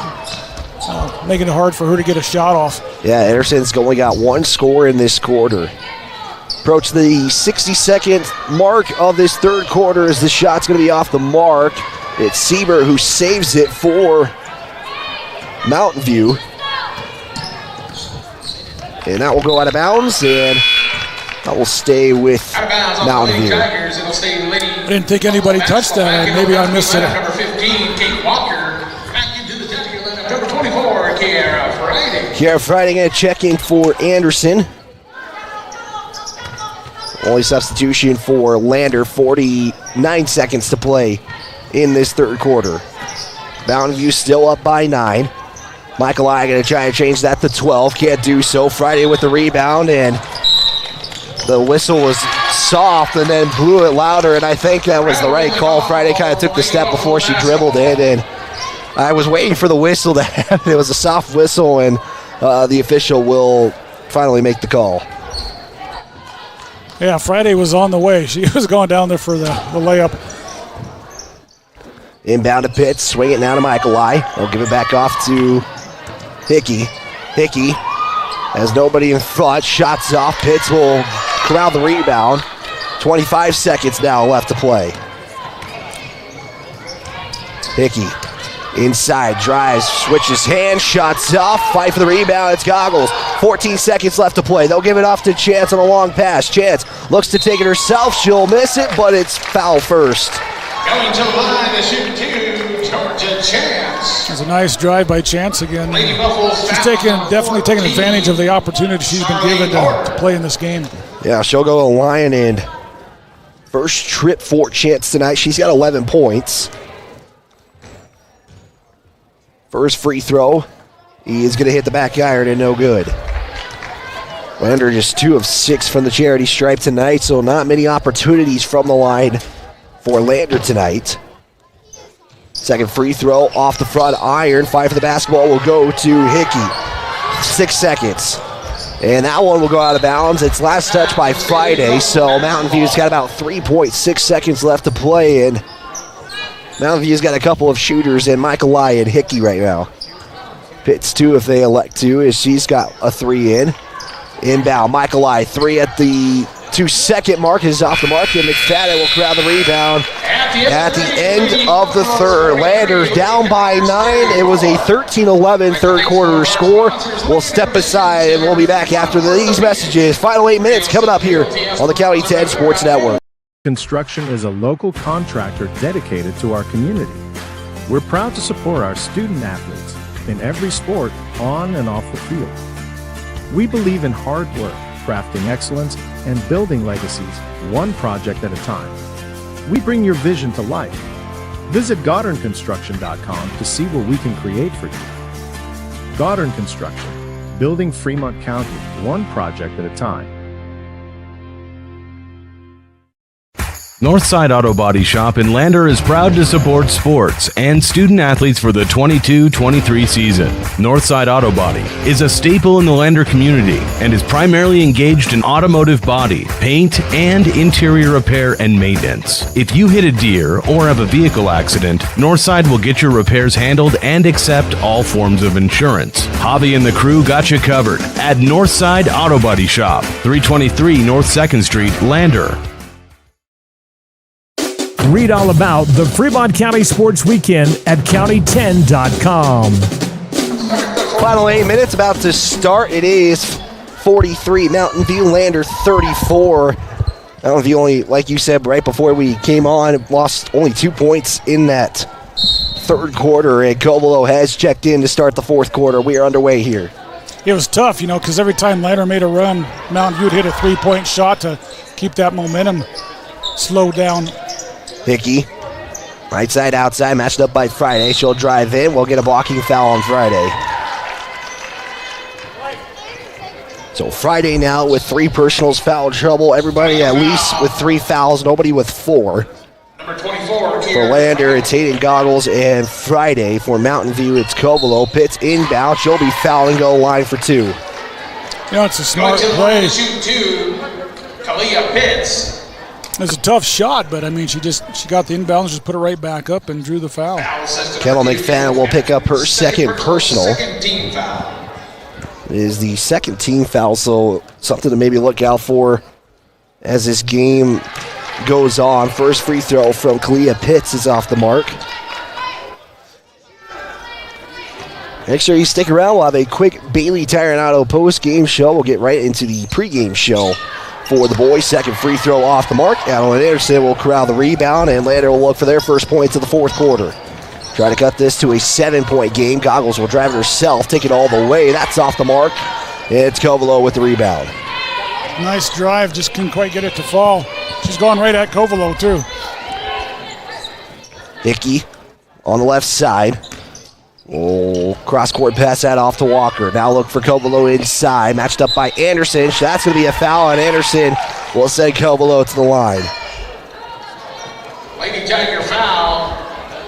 Number 50, Adeline Anderson. So Anderson picks up her third foul now. So she's the third Lady Tiger with 3 fouls. And Mountain View's strategy is clearly clear in this fourth quarter. They're going inside. Covelo, first free throw, will miss off to the left side. Yeah, they've taken both their shots inside. Both of them resulted in free throw opportunities. Mountain View looking to convert on their first in this fourth quarter. We'll have only played 45 seconds. Second one didn't hit the iron, and Lander will have the basketball. My wife was telling me when she was playing basketball in high school that the coach made them shoot 100 free throws, I think it was every day, and they couldn't leave until they made 10 in a row. And you can see the importance of it in this game already. Yeah, Lander even had a free throw fundraiser early in the season to work on those free throws. Here's Goggles now. She'll try to drive in right side, kick out Friday. We'll swing it to Goggles on the right corner. Inside now to Anderson, back out Goggles. Mid-range 2 is up. That's going to be left short, and it finally falls down for Kate Walker. Mountain View with 34 rebounds already in this ball game, mostly on the defensive side. Yeah, they're looking to match their season average at this point. Michaelai at the top is Hickey. She'll try to drive in. Lander keeps its man-to-man defense, and foul puts Friday at the line, and now Friday faces foul trouble with 4 personal fouls, and just like that, Lander's got 14 fouls, so they don't even have a foul to give late in this ball game. I know I'm a little just confused as to why they give her 2 shots in that, because she was passing the ball to the other teammate, which it will allow Hickey to convert the first free throw. It took 5 attempts for the first one to drop. Mountain View 7 of 18 from the line today. I don't have my math. 39%. Second one will drop. That makes it 42%. Thanks for bailing me out. I got to thank John Gabrielson for the math calculator for that one. If you're tuning in, John, thank you. Friday, we'll bring it back out. We'll swing it to Goggles inside Anderson, and then Mountain View just closes in right away. They put all 5 on Anderson, and we're going to get a foul. Number 4, Allie Walker, first personal, first team foul. Allie Walker will pick up the foul for Mountain View. Kiera Lincoln is going to check in for Kendall McFadden. Goggles inbound to Lincoln. Lincoln will bring it inside now to Anderson. Anderson's shot is up, takes a bounce, and will drop. Nice move by Anderson. Took it right to Covelo. Felt like we were at that 45-34 mark for a while, and Anderson has changed that now. 5:45 left to play. Hickey shot off the mark, gives it off to Anderson. It's the first missed shot for Mountain View in this quarter. Yeah, Hickey's a nice player. She has a nice drive to the basket. Just happened to miss that one. Goggles to Lincoln. Back inside is Anderson. Anderson will have that poked away from Allie Walker. And as Hickey will stop and pull up for 3. That's going to miss. It's Michaelai who will poke it away from Goggles, who was just going to just easily get the rebound, but then you give it to Covelo, and she'll put it up and good. Yeah, Tigers blocked the first shot, and it falls right to Covelo. When Lander scores, Mountain View finds a way to respond. Anderson's shot's going to be left short off the right iron. And back to Mountain View it goes. Porter going to check in. Next dead ball for the Lady Buffaloes.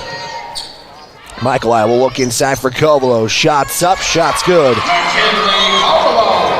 She's having to work for it, but at this point in time, Lander can't afford to keep letting those inside shots go.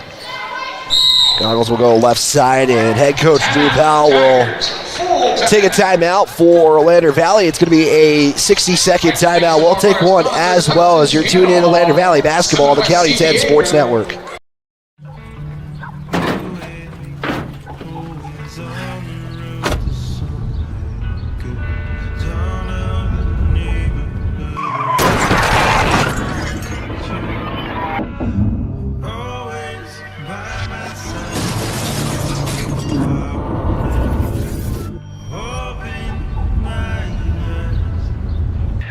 Why do we enforce seatbelt laws?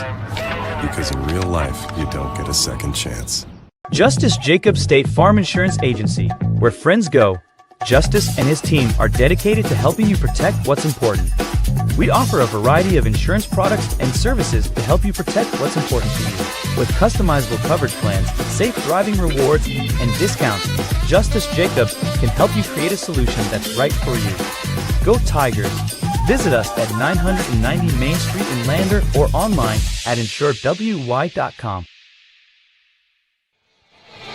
Back here on KOVE, 1330 AM, 107.7 FM, online at county10.com. I want to remind you folks, for our radio audience, this is going to be the only game broadcasted on radio. We're on YouTube as well, but for the boys game, we will just be video only for the Wyoming Cowboys basketball game. That will be happening at 7 o'clock where they take on Air Force. That was a heck of a game on Saturday for the Pokes defeating Colorado State. That was fun to watch. Yep, I thought the game was over, 2 seconds to go, and they tied it up and won it in overtime. Here's Goggles right in front of the charity stripe. That will go in, and you're going to need some of those and a lot of stops for your Lander. Timeout was taken by head coach Drew Powell. Fight for the basketball will end up with Allred. She'll put up for 2, and that will go. Tony Allred. 51-38 your score. Under 4 to play. Anderson, she's going to take a 3. That one is going to be off the mark. You don't normally see that from Madeline Anderson. Looked good when she shot it, but didn't quite go. Yeah, it was pretty open for that shot. Here's a pass over to Allie Walker. Now to Covelo. Covelo will get the rebound, try to put it back up and in, and that one's going to be off. As Anderson will pick it up and then give it off to Kira Lincoln. Anderson looked to drive in. That's going to be out of bounds, and Anderson will be slow to kind of lip in there. Just looked like caught her angle underneath. And she'll take a rest. Would not be surprised if she came back in this ball game. Like I said, she's a tough player. She toughs it out, yes. Mountain View also going to make a substitution, and checking in was McFadden who checked in for LVHS. It's a 13-point lead for Mountain View. McFadden will look to pass inside to Lincoln. That will turn the ball over.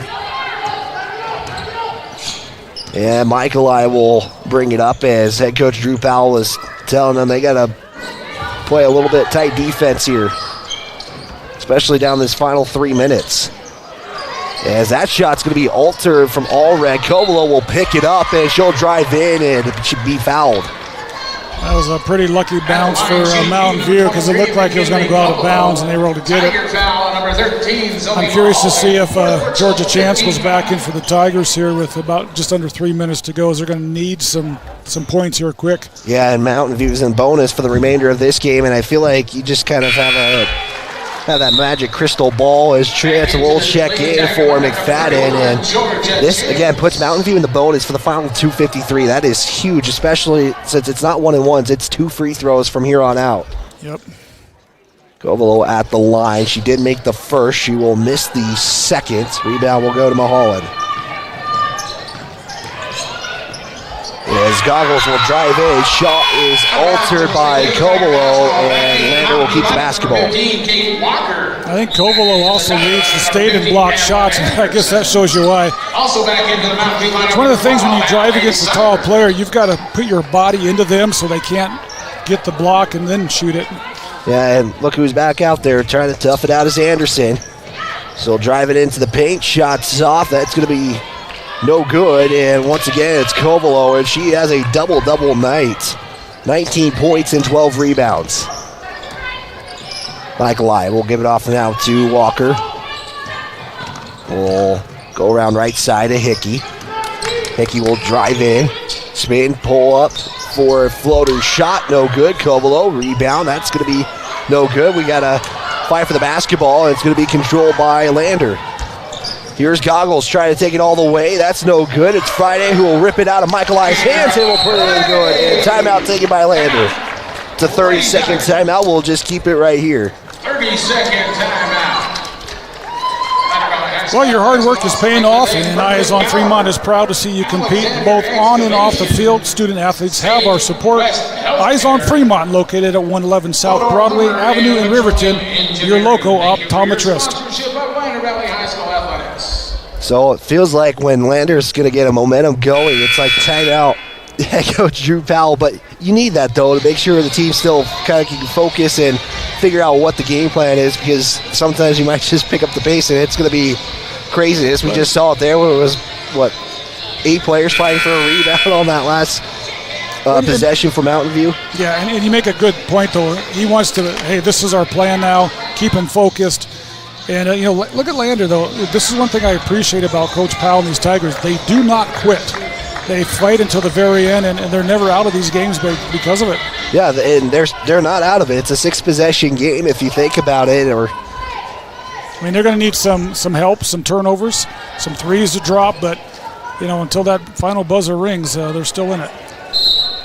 Mountain View is in bonus for the remainder of this squad. Friday and Mulholland are playing with 4 rebounds, and we got a steal right off the bat. Here's Chance, pass out to Friday, as Friday will give it off to Goggles to Friday. Chance for 3. That one hits the front iron. That's going to miss the mark, and it's Covelo with the rebound. And they're trying to bring some pressure as the bench is up and screaming. Basketball out of bounds. It will go to Lander. Lady Tiger basketball. There's another turnover. Tigers just got to capitalize now in the offensive end. Time's running out. Time is not their friend right now. 90 seconds to go. 4 threes or 6 two-point shots to drop is the difference. Have to pick up the pace offensively. Anderson, she's going to take a three. That one drops. And timeout taken by head coach Drew Powell. Whoa, we didn't see that one coming. I tell you, it doesn't surprise me, and I'll tell you why. Last year, I substitute taught at the high school, and I was in the gym playing a game against Adeline Anderson and another basketball player, and she was drilling these threes consistently. And I thought, for a post player, this is pretty impressive. So, I saw it then. It doesn't surprise me now. She just tends to shoot more inside, obviously, but she definitely has the touch when she shoots them. Well, and now you only need 3 of those, 3 more threes to drop. If you're looking at the three-point game, you still got 122. There's plenty of time. The issue is you don't have a foul to give, and nor can you kind of risk a foul, especially with Friday and Mulholland each playing with 4 fouls in the ball game so far. Exactly. It's a tough road right now for the Tigers to get back in this, but that 3 definitely helps. That's a big 3. Is Mountain View going to take the entire 60-second timeout? Timeout scenario looks like this. Mountain View with 3. Lander has 1 timeout left. And Mountain View's got 3 fouls to give. So Lander is going to bring the full court pressure. As I think Coach Moretti is asking the official what the timeout situation looks like. And again, Lander with 1 timeout left after Anderson drained a right corner 3. As that one almost was a turnover, but Chance will cause the foul. That will send Michael White on the line. 31, Georgia Chance. Well, and here's the thing, if you're not going to get the steal, you stop the clock. And Mountain View hasn't been necessarily hitting these free throws, so not a bad foul at all. Mountain View just 9 of 21 from the line. Michael White at the line and will miss the first. And maybe if you're Lander, that might be beneficial. Your Mountain View, you just kind of are hoping for 1 for 2 trips. As that second free throw off the mark, Anderson with the rebound. Give it off now to Chance. Chance will slow it down just for a moment. Mulholland doesn't square up for the 3. Was looking for Anderson. She'll try to take another 3. That one misses. Michael I with the rebound. And Friday, I think, is trying to create a foul, and the officials finally will call for it. And Friday will foul out with that. Lady Tigers foul number 24, Kiara Friday. 5th personal. At the line to shoot 2, number 5, Miley Michaela. At this point in the game, even though you have the 4 fouls, you've got to stop the clock and make Mountain View make these free throws. Michael again at the line. First free throw will drop this time. So that makes it back to a 10-point game for Mountain View. Second free throw will have a lane violation. I believe we're going to get one more free throw.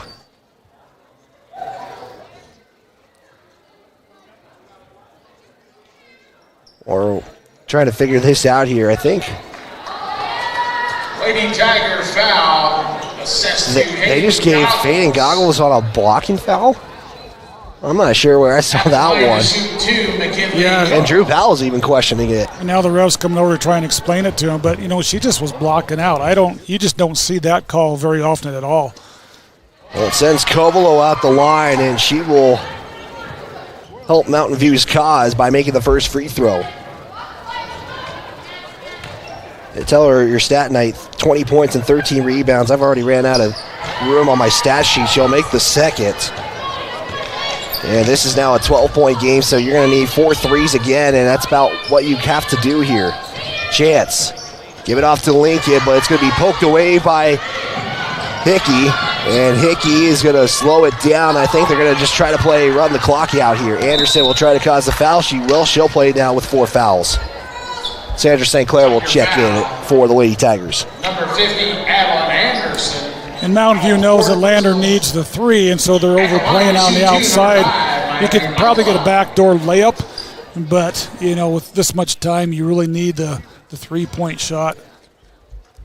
Hickey Michaelai at the line. She Number 22, Sandra St. Clair. She went 2 of 2 on her last trip. And will miss the first. Again, we'll have the Bailey Tire and Auto post-game show coming up as the second free throw is off. It is Hickey with the rebound, and Lander going to foul. Yeah, that was kind of a hang on until the ref blows the whistle. Foul, number 50, Alan Anderson, 5th personal. Hickey had a good attitude about it. She laughed that one off. At the line to shoot 2, number 10. And that will put Anderson out of the ball game with 5 fouls. Again, boys game coming up. It's going to be a YouTube-only stream. First free throw from Hickey is going to be no good. You got their percentage still on that? I'm curious to know what they're shooting at this point. 43%, 13 of 30. Seems like it's more like 22, but... Second free throw will go in. They've done a lot better in the second half free throw-wise. Goggles will bring it up. It's a 14-point game. It's been the highest it's been all game long as Goggles will be blocked. That's one of the 3 fouls that Mountain View had. If they need to use them, they don't really need to use them at this point. Hickey, 3rd personal, 2nd team foul. And inbound will be for Goggles. Inbound. McFadden has the 3. She'll take that shot. It's going to be no good. Hickey will pick up the rebound. And I think Mountain View going to elect to hold on to it if they can. Hickey's going to try to give it off, and Goggles will foul, and now she's out of the ball game. Yeah, at this point in time, it's pretty obvious now Lander's not going to be able to come back and win this. But again, they fought to the end. And at the line shooting 2, number 10, Addison Hickey. I just think, for Mountain View, even though Covelo has got her made a lot of points, Hickey, to me, has been probably the one who has spearheaded this attack. She misses the free throw, but she, when Covelo was out in that third quarter, she's the one that led the offense. And Lander's just going to bring in reserves here. Dagan Reinhardt checks in. Lincoln will check in. 32 attempts tonight I have for Mountain View. That is a high free throw attempt night for Mountain View. Chance going to push up the pace here. It's a little too late. Dagan Reinhardt going to launch a 3. This one bounces off the iron twice. Hickey will crowd the rebound after the missed 3, and Chance will foul trying to poke it away, and everybody's laughing about it. I don't think that was intentional. I think Chance was just trying to poke it away. Georgia Chance. Yeah, at this point, you just let them run the clock out. But like you said, I don't think she intended to do that. Yeah, everybody's just joking around about it, it seems like. 5 seconds are left on the clock. It's 58-43. And the free throws are coming as Jim becomes silent. First free throw is good. Again, Bailey Tire and Auto post-game show is coming up. And we'll get right into the Porter's Tailgate show. Shots off the mark, and Mountain View will hold it out here with your final score. Mountain View 59, Lander 43. We'll step aside a quick 30-second timeout. We're going to get right into this post-game show right after this. Kane and Associates. CPAs is your go-to source for tax, financial, and business solutions. Our experienced professionals are trusted and know the numbers. We're dedicated to providing personalized attention to each of our clients. Whether you're an individual or a business, we're here to help with all your accounting needs. Let us do the math for you. Stop in or visit rivertoncpa.com to learn more. Introducing. This is the Bailey Tire and Auto post-game show. We're going to make this one pretty quick here for everybody on the radio side of things. The radio broadcast is about to end. Make sure you tune in on our YouTube page to get the boys contest in this one. Final Mountain View 59, Lander 43, and Mountain View did surpass their average in rebounds. 44 rebounds tonight for the Lady Buffaloes. Take a look at some numbers overall. 19 of 45 from the field was Mountain View, 42%, 5 of 13 from 3, 16 of 35 from the free throw line. So a lot of points coming from the line. You take those 16 points, this is a 2-point ball game for Mountain View from the line. That's a little surprising because, as Mountain View leads the state in rebounds and rebound disparity, it's like you better practice those rebounds if you want to make a run at the state title, because they were on the line a lot, and this game could have got out of hand a lot worse had it not been for their missed free throws. Yeah, Fort Lander, 18 of 48 overall from the field. They were 2 of 7 from the free throw line, 5 of 18 from three-point land. So they were making plenty of opportunities in this one. They finished with 24 rebounds in the contest. I had them for 23 fouls on the night. So tough night for Lander foul-wise. They had 3 foul out in the ball game. That was towards the end when time was kind of an irrelevant factor in the ball game. But point totals will just do Lander in this one. Adeline Anderson with 12 points. She did finish with a double-double, 12 points and 10 rebounds. Georgia Chance, 11 points and 1 rebound. Kiara Friday, 12 points in the contest. Zoe Mulholland, 2 points and 2 rebounds. And Kendall McFadden, 2 points and 2 rebounds in the contest. We still have one obligation, that is to select our player of the game. It's brought to you by State Farm agent Justice Jacobs, and I kind of have a couple that come to mind. I know we kind of maybe were looking at one, but I want to make sure I spread the wealth to everybody. So, Georgia Chance, I think, was the one who stood out quite a bit in the contest. She really got that spark going, really kind of what kept Lander in this ball game for quite a bit. Adeline Anderson was a player that I really looked at. She finished with 12 points, converted on a 3, and that was a big 3 during the moment. But, to kind of give a player the game, it's tough when a game like this happens, but I think we do need to go that route tonight. I think Georgia Chance getting the player of the game odds. And I would agree. It's, Adeline Anderson had her consistent, game and did a good job. But if it wasn't for Chance in that third quarter, Mountain View, the game would have been over a long time ago. And she hit key threes. She hit a driving layup.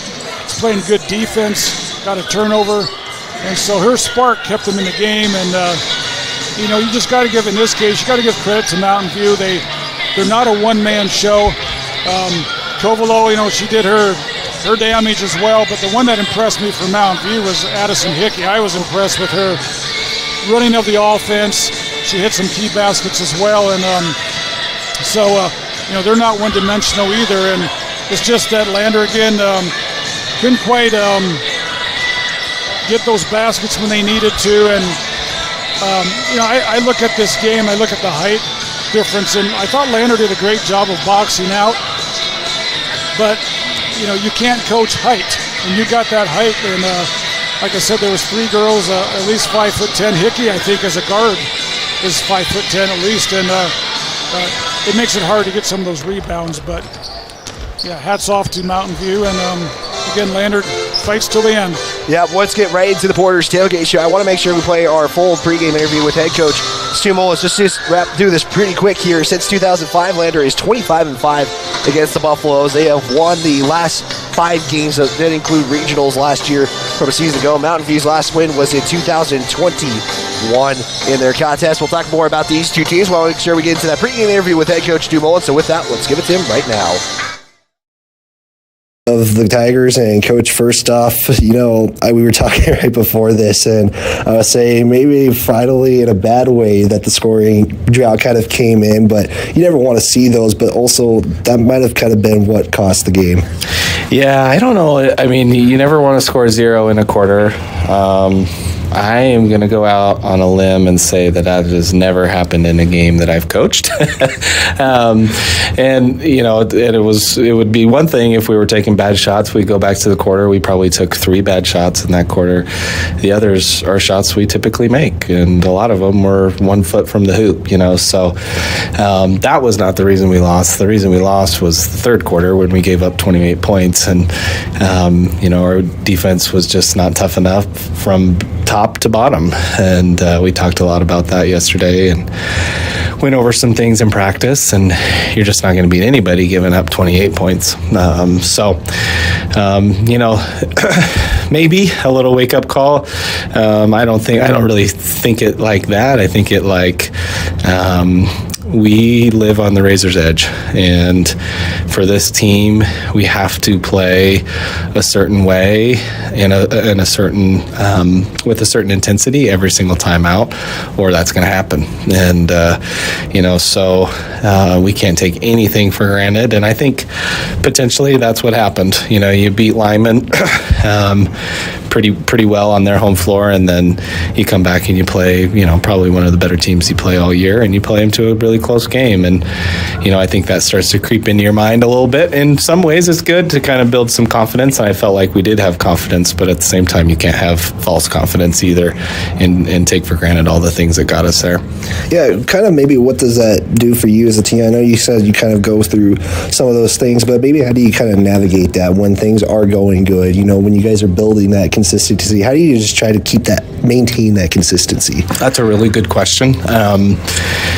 The easy answer is, you just kind of want to continue to keep doing what you're doing, but it's not always that simple. You're going to have some letdowns with high school kids, but, it's emphasized every day. Everything that we do in practice, every drill that we do, there has to be a certain level of intensity and focus, and that's where it comes from. I mean, we've had some big leads on teams. We had a big lead on Riverton, and it's just a matter for this inexperienced team to learn how to, okay, now we got to play consistent, and we probably got to play a little bit harder than we are right now. And then you have to have some shots to fall. Yeah, that's always the big thing, shots to fall. And, Coach, you're coming into this one, you only got one true day of practice. You had the other 2 days off, and you're taking on Mountain View, who, their record is indicative of what they are. I mean, they've played some gutsy games and got some gutsy wins, and, they beat Pinedale. So what do you know about this Mountain View team and kind of what's going to be that game plan going in? Well, you're exactly right. They've played tough with teams. They played well with Rock Springs. I think they only lost by 1 or 2, and that team just smoked Riverton last week. So there's some comparisons you can look at, but coming up through the years with these teams, it's been very close and competitive. They play extremely hard. They're probably the smallest team that we're going to play, which is saying something because we've played a lot of pretty shorter teams and throw us into that group as well. But it's going to be a very, very good game. The Henry kids are just super competitive, and if we don't protect the 3-point line and protect the paint a lot better than we did last week, then we're gonna have our hands full. That's for sure. You mentioned you kind of, in a sense, are the bigger team tonight. Does that kind of give you guys some opportunities with some of the post players with like Bennett and all those players inside the post? You would hope so. Yeah. And both Noah and Bennett, need to score more for us, and we've asked them to do that. We've tried to put them in some better situations. We've got some sets for them to do that, and we've gotten them, just like in the Riverton game, to the spots that they needed to be, and then it's up to them to kind of finish that off. So, I hope that we can take advantage, maybe a little bit of our size tonight, and hopefully have some inside scoring presence. And Coach, this is always the last question. X factor, difference maker, and emphasis. What's going to help you guys go 1-0 today? I think it's shooting. Unfortunately, we're going to cut that interview short, but head coach Dumoulin said it best. Shooting is going to be the X factor tonight. But let's take a look at the starting lineups. We'll start with the Mountain View Buffaloes. It looks like this. Number 1, Dash Mason. He's followed by number 2, Colt Henry. Number 4, Cash Henry. So both Henry brothers on the court tonight. So have fun with that, Matt, if you ever say both names at the same time. Well, I had a game with Mountain View a few years back, and there was 3 Smith brothers. And I think 2 brothers and a cousin. So that was definitely a challenge trying to call that one. Yeah, Isaac Linford, number 12, and he's followed by number 14, Will Anderson. For the Tigers, it's looking like this. Same starting 5, Parker Sixby, Talon Whalen, Brooklyn John, Noah St. Clair, and Bennett, Washburn. Those are the 5 of the Tigers. They're in their home whites, green numbers, green letters. Lander across the chest, Mountain View in the road blacks. Bennett, Washburn, and Will Anderson will step into the center circle. Got to make sure, should have reset this scoreboard while I had a chance as well, but the officials are taking a long enough time for me to get that going, and with that, fast intermission. yeah, it was way too fast for us, and with that, we are underway. It is controlled by the Tigers, and Talon Whalen will start things off, give it off to Sixby, now to St. Clair, and swing it to John. Left side, outside, back to Whalen. Whalen gonna go in, back out, as that one is tipped. It's gonna be poked away, and that's gonna be out of bounds, and I looked like that could have been a kicking violation on Cash, but they decided to go otherwise. Mountain View going to bring the front court pressure here. John will get the inbound. We'll give it off now to Whalen. Got to make sure you beat that 10-second clock, as that's a high pass. It was intended by St. Clair, and the Tigers will turn it over for the first time tonight. A lot of action, a lot of passing down the court, and looks like it'll be a fun, fast-paced game. Yeah, Mountain View 1-1 in conference play. They did defeat Pinedale earlier in the week before they played Landers, so Mountain View in the mix, and this is going to be a back-and-forth conference all season long as well. Out of bounds gives the basketball back to the Tigers. We're kind of previewing the game as the game goes along. Again, big thanks to head coach Stu Mullins for getting that pregame interview for us as well. 6B will go baseline, kick it back out to Whalen. Now to John, fake the pass, now drive in, middle, in the paint, will spin, fade away, shot for 2, that will bounce off the iron and go. Nice drive penetration by 22 to get that shot to go. Mountain View does get the press broken. In the front court, he's Cash, now give it off to Madsen, loses the basketball. John trying to slide in and steal it and can't do so. Madsen drives in, will look for Cash Henry, and Mountain View will turn it over for the second time tonight. Then they'll get the save, and then back to Mountain View. What a heck of a heads-up play there by Cash Henry. One thing I'm noticing right away with Mountain View is they're quick. They're not real tall, but they are super quick. 6:26 left to play. It's still 2-0 Tigers. Inbound will go to Anderson. Now to Colt Henry, and he's kind of their ball handler for this Mountain View squad. He can really kind of be a one-man show if he gets pressed quite a bit. There's a shot there from Anderson off the mark, and it's Cash Henry with the rebound. Here's the putback from Linford, and Mountain View will tie things up. Second chance opportunity there for Mountain View, and they capitalized on it. Tied up at 2s, under 6 to play here. John now to St. Clair, and I think both officials, I thought they were going to call the travel, but they called the jump ball first. I like the communication. They both were on the same page on that one. Yep, either way it goes back to Mountain View.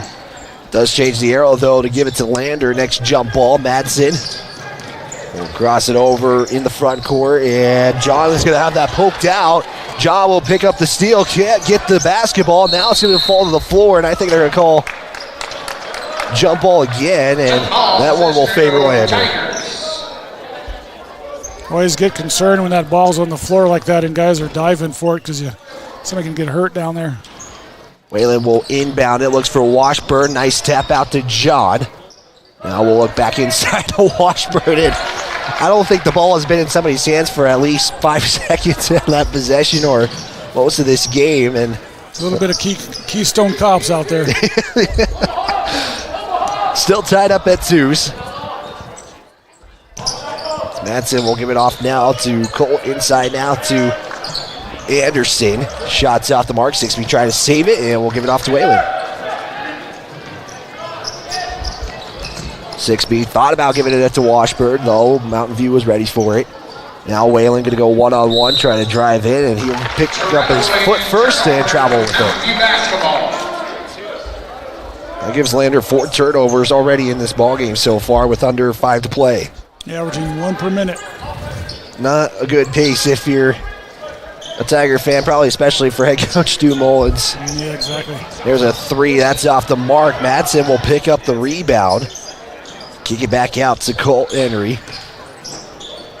I can't say Henry because both Henrys are, it's one of those tough things when you got brothers and same names playing on the same team. Madsen going to launch a 3. It's Cash Henry now gets the rebound. He's going to kick it out to Colt Henry for 3. That one's also going to be off the mark, and then we're going to get a foul. And it took forever for somebody from Lander to get a possession.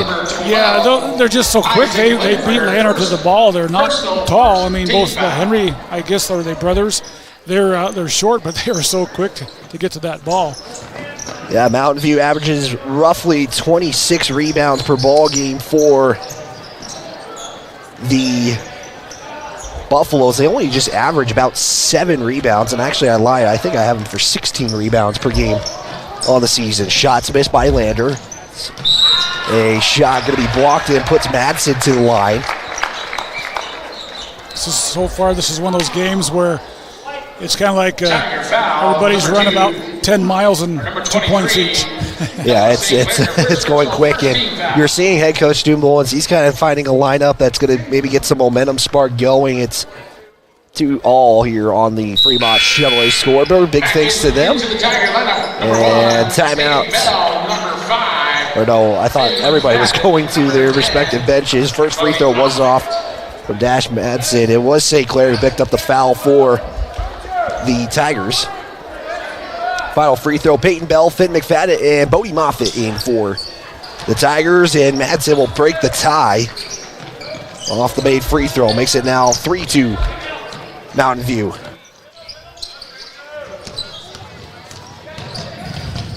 Bell shot.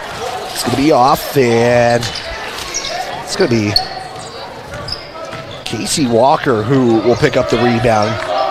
Mountain View also brought a lot of subs in on that one. Lake inside now to Erickson. Erickson shots deflected by Washburn. Corrals his own rebound, goes for the reverse layup, bounces around the eye on the right side, and St. Clair will be the one who comes up with it. Good hustle by Sinclair. Get that rebound on that time. McFadden's going to drive into the paint. He'll pull up for the shot. Hits the back iron, no good. Bodie Moffitt was looking for the rebound. Couldn't do so as the ball landed in the hands of Bridger Lake.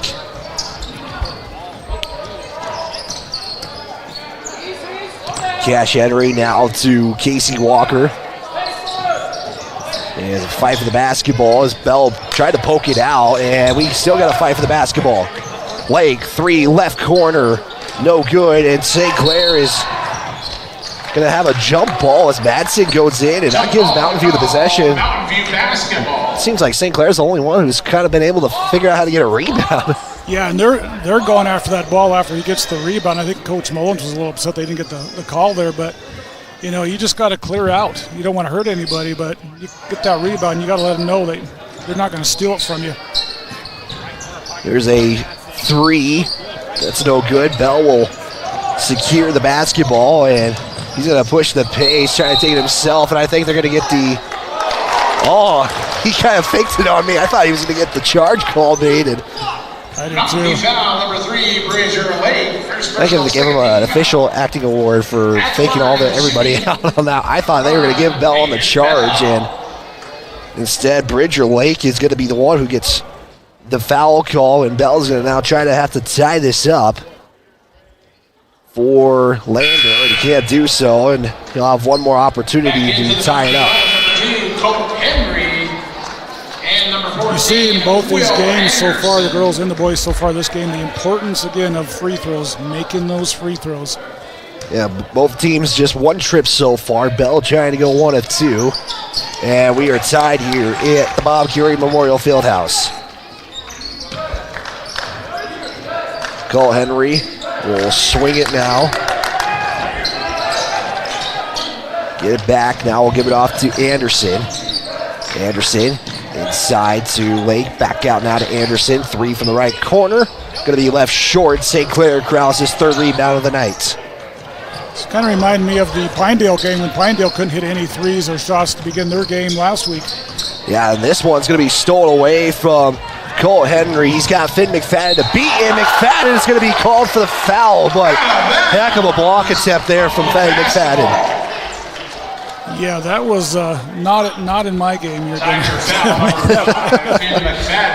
So McFadden will pick up the foul. It will be Colt Henry at the line to once again have Mountain View break the tie.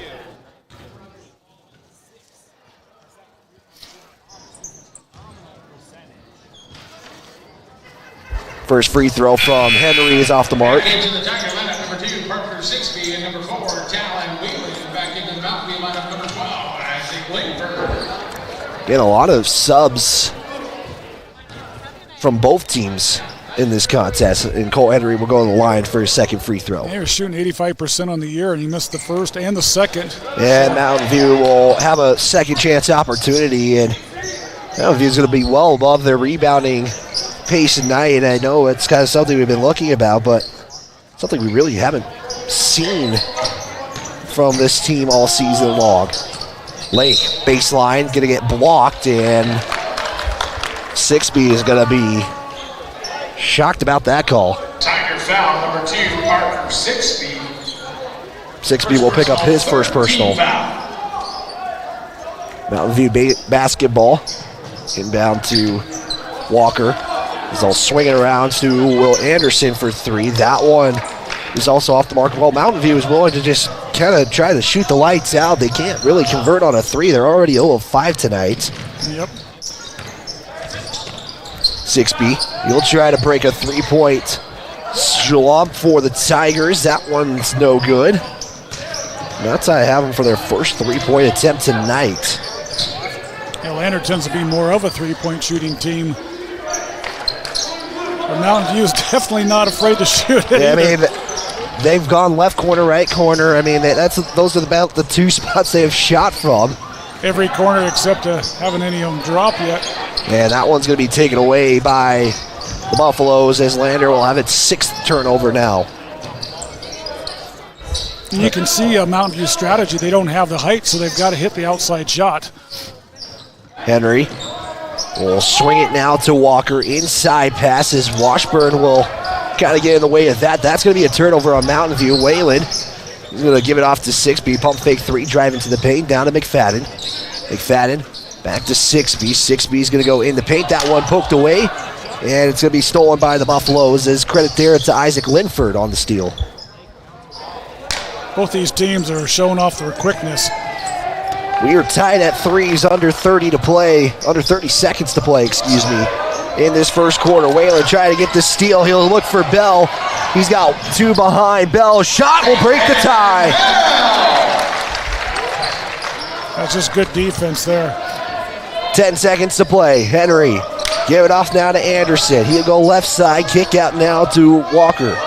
Walker inside now to Linford. Left side, 1 second, and right near the buzzer. That's a foul, and I'm not sure if Mullins is upset with the official or... Yeah, he wanted the travel call, but there was contact on Bennett Washburn. And usually the shooter will have the... Yeah. It's like baseball. Same time, you usually give it to the runner. Yep. So shooter advantage. I think Mullins is still upset about that call, and that will put 2 free throws up. First free throw is off the mark for Linford. He's got himself a shoe wear tonight. He's got 1 white shoe and 1 black shoe. That's definitely going to bring some confusion tonight, that's for sure. A little salt and pepper out there. Yeah, I'll give them credit, though. They're Nikes, so can never go wrong with a pair of Nikes. Second free throw will go in, and it's going to be a 1-point lead for Lander heading into the second quarter. It's 5-4. Lander's up. You're tuned in to Lander Valley Basketball right here on the County 10 Sports Network. Looking for an upgrade to your vehicle? Wyoming 4x4 is the place to go for all your upgrade needs. From lift kits to bumpers, grill guards to bed liners, we've got everything you need to take your ride to the next level. We use top brands for our bumpers like Fab 4s, Ranch Hand, and Road and more.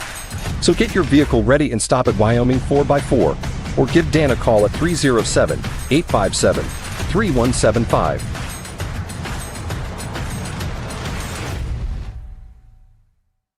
Wyoming Catholic College is a unique institution that offers an immersion into Western tradition, the beauty and challenges of the wilderness, and the treasures of the Catholic spiritual heritage. Our mission is to provide a unique educational experience that nurtures the body, mind, and spirit. We are proud of our alumni success stories and the learning opportunities we offer through our academic outreach programs. Come and explore our campus in Lander, Wyoming.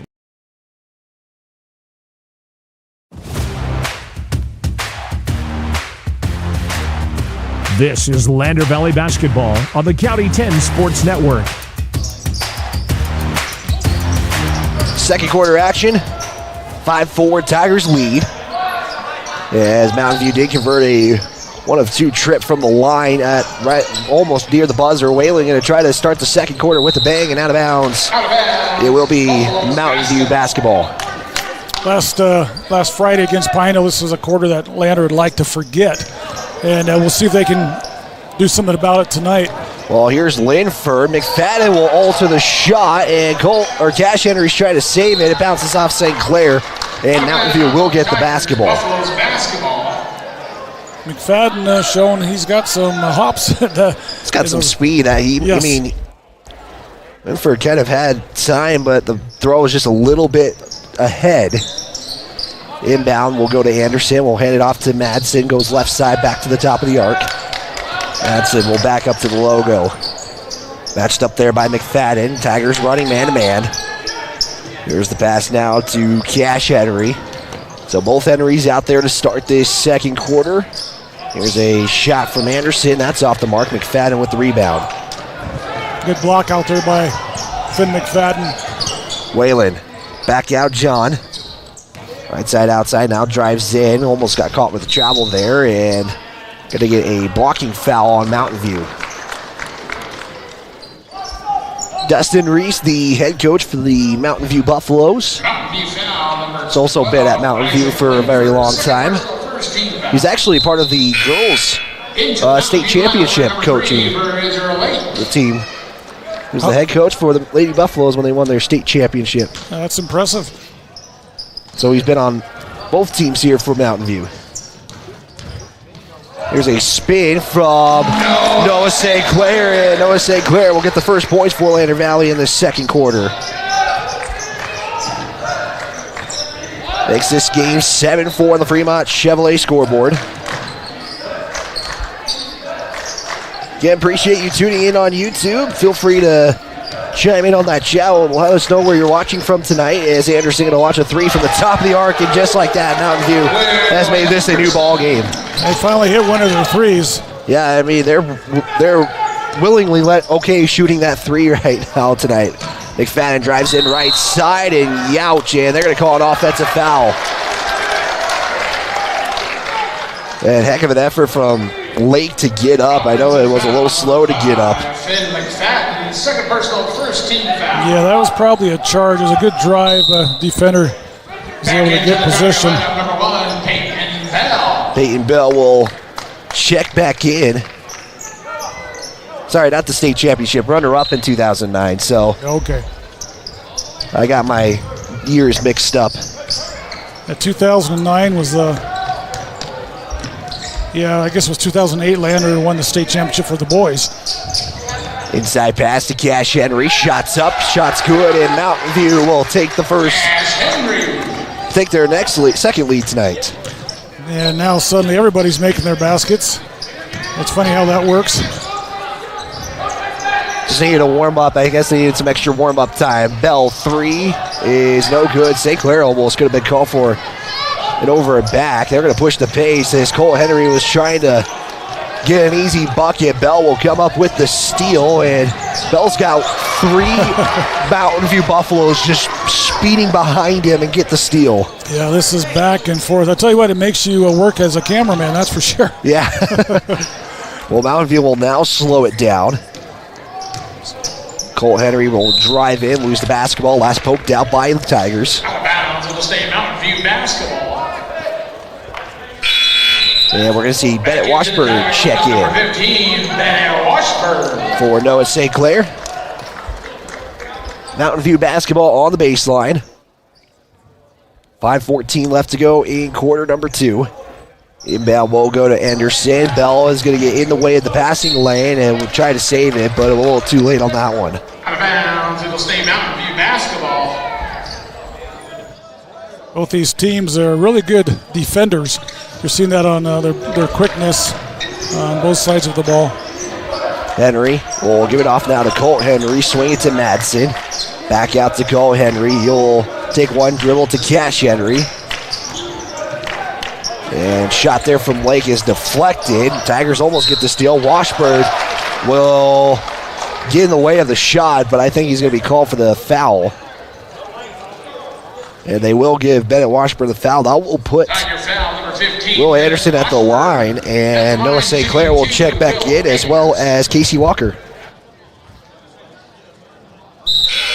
First free throw is good. Back into the Tiger lineup, number 23, Noah St. Clair. Back into the Mountain View lineup, number 5, Casey Walker.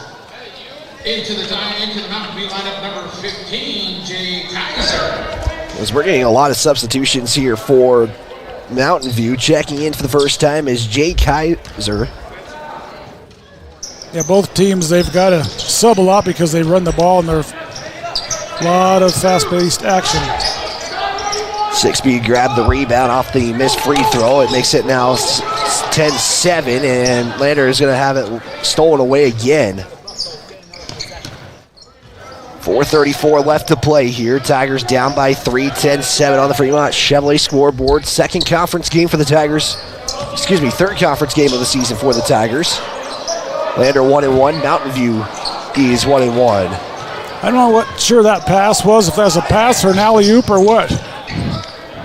Bell is going to have that lost, and they're going to get a foul first before the jump ball. They're going to give Casey Walker the foul. That'll be his first personal, team second. Both teams now with 2 fouls. Number 11, Spencer Erickson. Spencer Erickson in the ball game as he checks in for Lake. Bell will inbound it. Will have the 5-second call just as Bell is about to throw it in. That's a tough one if you're Lander. Yeah. Mountain View played some good defense there to keep that inbound from getting in on time. So Mountain View will get the basketball back, and Lander with unofficially 9 turnovers. Mountain View with 5. Most of that's just because this game has gone so fast speed-wise.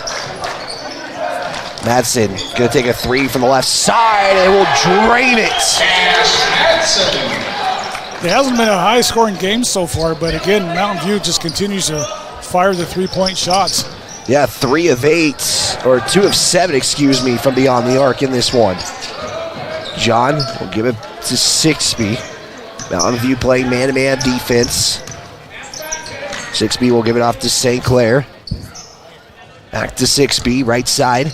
6B will drive in, spin, will pull up for a shot. He's going to fall to the ground, and I think he was expecting a call but couldn't get it. Yep. Back to the Buffaloes it goes. It's stolen away by Lander. Here's Bell. That shot will lay it up and in. Timeout taken by head coach Stu Mullins. It is a 60-second timeout. We'll just keep it right here. Fremont Chevrolet GMC in Riverton supports our local athletes. Your hard work and dedication does not go unnoticed, and Fremont Chevrolet GMC is here for your every step of the way.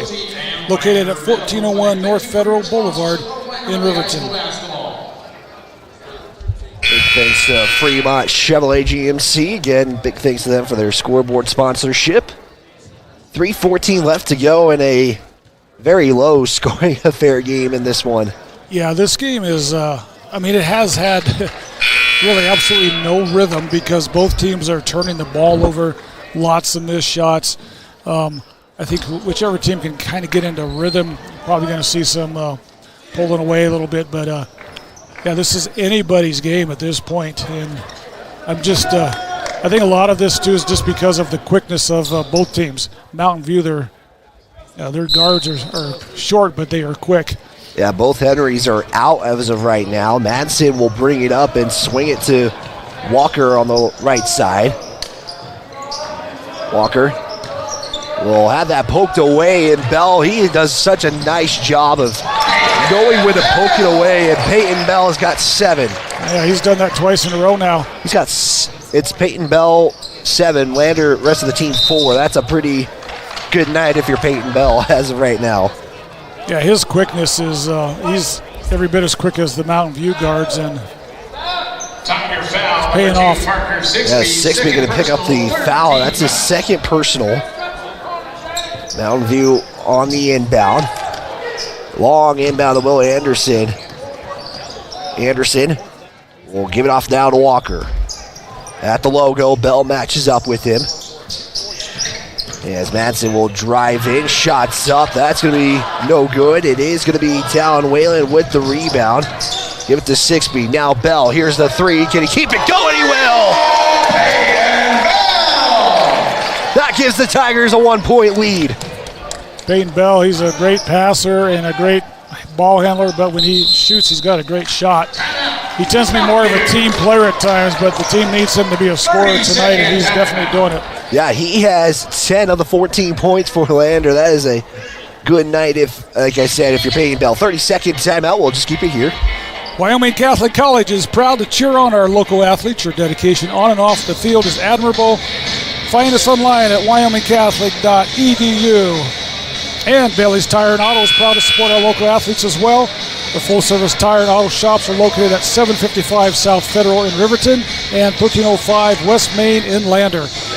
Yeah, Wyoming Catholic College, our Student of the Week sponsor every week. You can always check out those features by going to county10.com under the Student of the Week section. Again, brought to you by Wyoming Catholic College. 2:18 to play. Lander finally was able to get over that hump that Mountain View has created for them, and they've been able to create turnovers. And just like that, both Henry boys are out there. Inside pass now to Erickson. Erickson will kick it back out to Madsen. Madsen will look for Colt Henry. Back to Madsen. He'll take the 3, try to answer, and he does. Yeah, he's been their sharpshooter so far tonight for Mountain View. Yeah, he has 2 of the 3 threes made. Sixby will throw that into the backcourt and out of bounds. Turnover on the Tigers.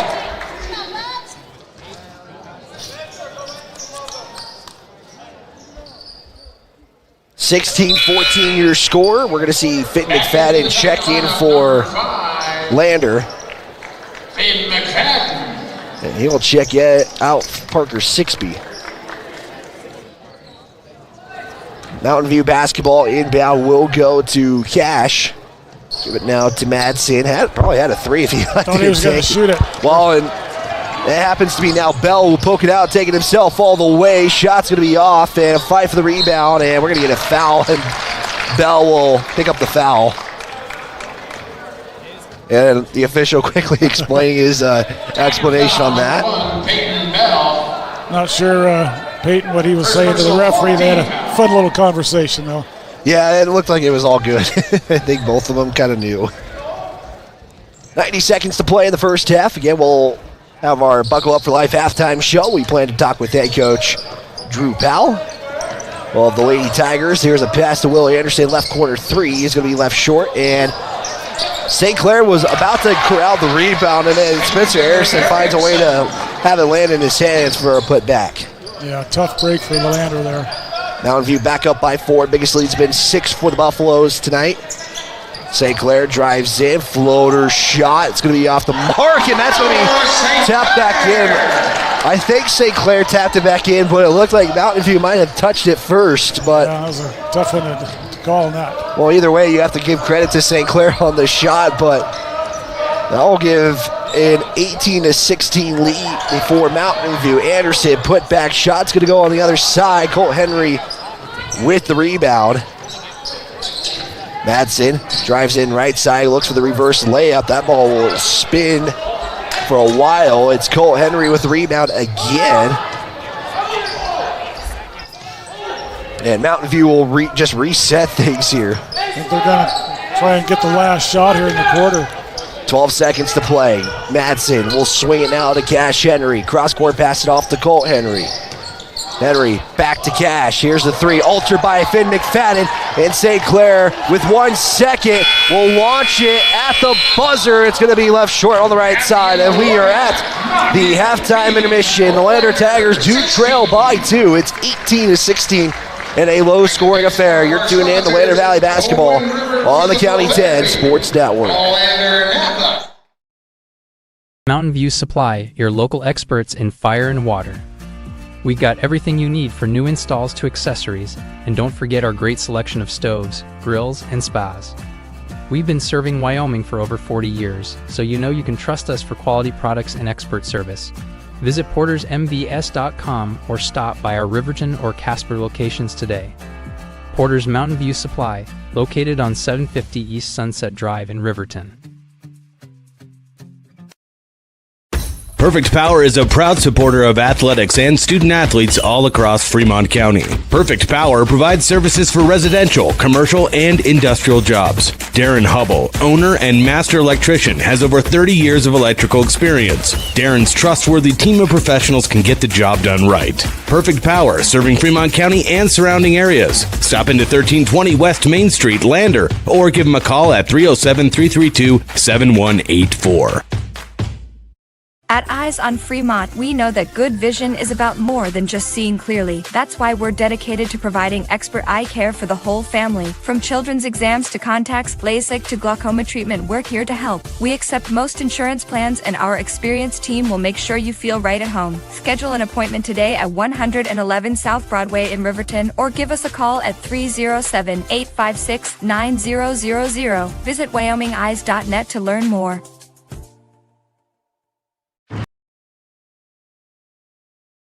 This is the Buckle Up for Life halftime show presented by Buckle Up for Life Wyoming. I am here with head coach Drew Powell of the Lady Tigers, who fell earlier today with a final of 59-43. I think the score kind of doesn't really show this contest, but you know, you guys never really you never gave up. It was just Mountain View kind of pulled away when they needed to. And you know, I also noticed when you guys were trying to get some momentum going, Mountain View just kind of shut the door with some threes tonight. Yeah, you know, it just comes down to really the defensive side of the ball and the defensive rebounding. We just kind of lacked in that area, and they're good at crashing the boards. I just think I counted it up. I think they shot right around 28 free throws, which is a huge hit to our, I had 35, so 35 free throws? So maybe I was off. I don't know. Usually that's about the one I'm about right on. But you know, if you take maybe half of those, this game is a lot closer. And you know, 16 points is big in the ball game like this, and that ended up, I believe, being the difference was 16 points. But you know, they had players out there. They really kind of let Covelo kind of do her thing. But the fact that you guys got her into foul trouble in the first half, I thought was huge for you guys. But it didn't seem like it didn't hurt Mountain View as much. Yeah, it was huge that we got her into foul trouble. I thought that was going to be a big advantage for us going into the third quarter. And, you know, we did a pretty good job early breaking their 2-3 zone. And then they got out of it and we got into motion. And it just seemed like every time we'd take a shot, we were kind of shying away from contact, which is something we need to get a little bit better at, and leaving balls short and not focusing on our spot that we needed to hit. But, I mean, all in all, it came down to a pretty good game. I think we pulled it to within 8 or 9 there late.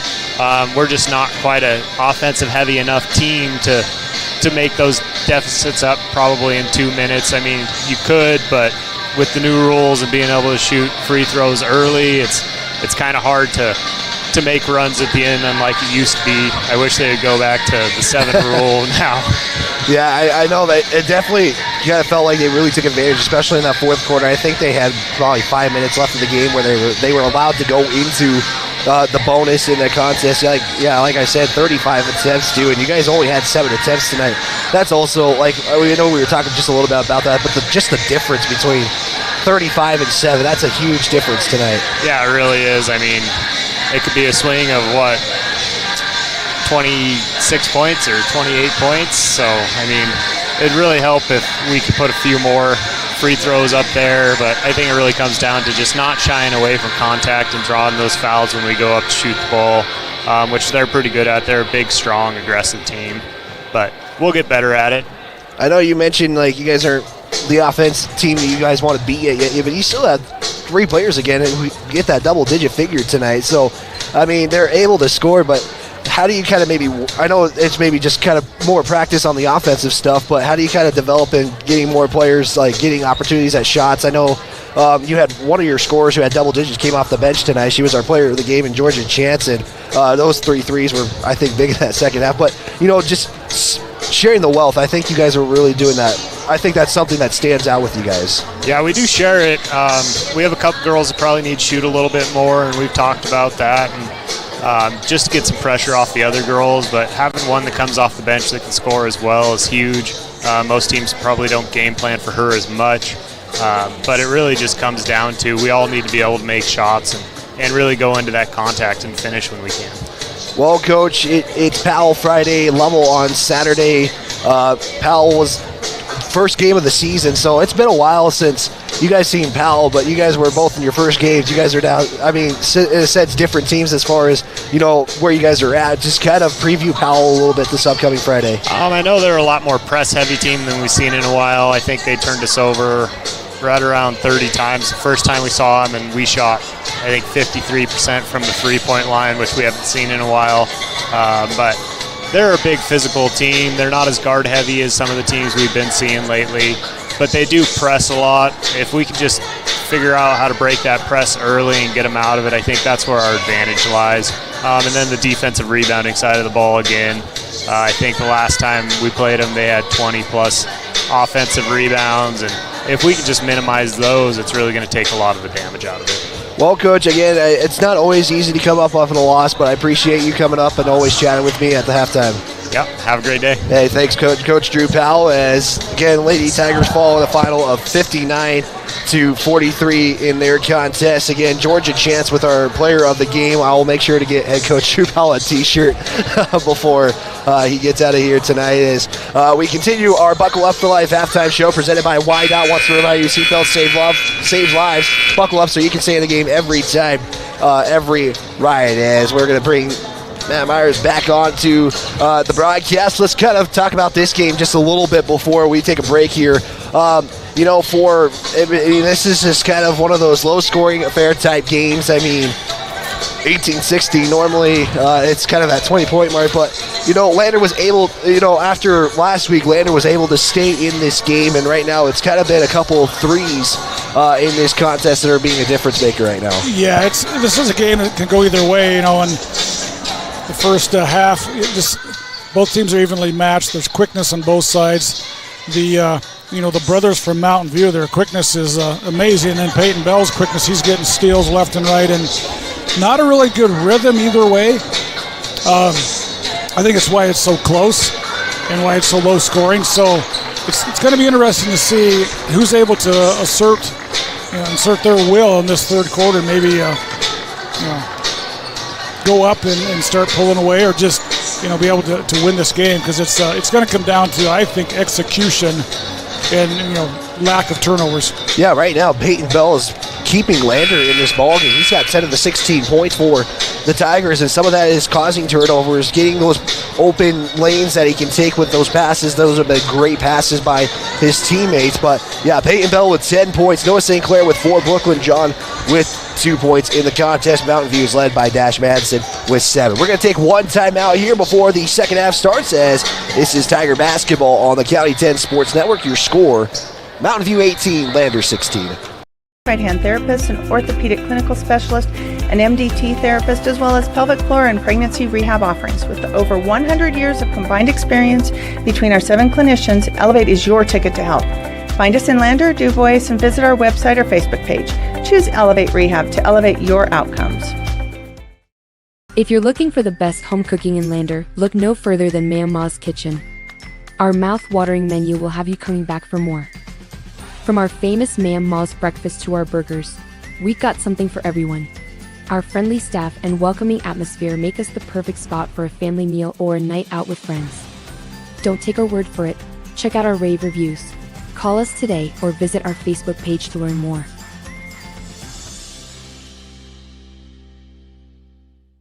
I'm John Shade, your Edward Jones financial advisor. Financial investments are very important, but so are the investments of time, patience, and encouragement of our young athletes from their coaches, teachers, and mentors.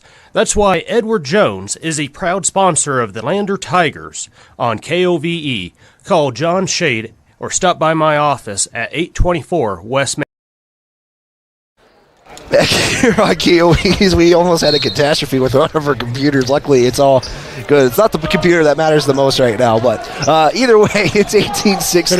Could have been a disaster there. Well, for stats, that's for sure. And I do love me some marking up some stats on this one. It is 18-16. Mountain View is up in their contest. Dash Madsen will kick it out to Will Anderson for 3 to start this one off. That's going to be off the market. Whoa! Cat, what a heads-up play by Colt Henry. He jumped over the 2 chairs to try to save that, and Mountain View still gets the basketball. Yeah. Bennett Washburn was in the wrong spot at the wrong time. Wow, I'm just surprised he was able to get up right away in that one. So Madsen will give it off to Henry. Now we'll swing it to Cash Henry inside Anderson on the baseline left side. Back out now to Henry. I got to make sure I say the first names to make sure who has it first. As Cash Henry will knock in a 3. Cash Henry. It's going to be key to see who, again, starts off this third quarter with the better execution. Yeah, it makes it now 21-16, and yikes. I mean, I love the hustle, but make sure you guys are all right. I mean, Out of bounds, Tiger basketball. gotta hope the scores table's all right. That was a hard knock him. Yeah, both these teams definitely are not lacking in hustle. Yeah, just really, it's just shots not falling in this one right now. That's really the biggest thing is Whalen has a 3. He'll square up, pull up, bang it in! And there's the answer to Mountain View's 3.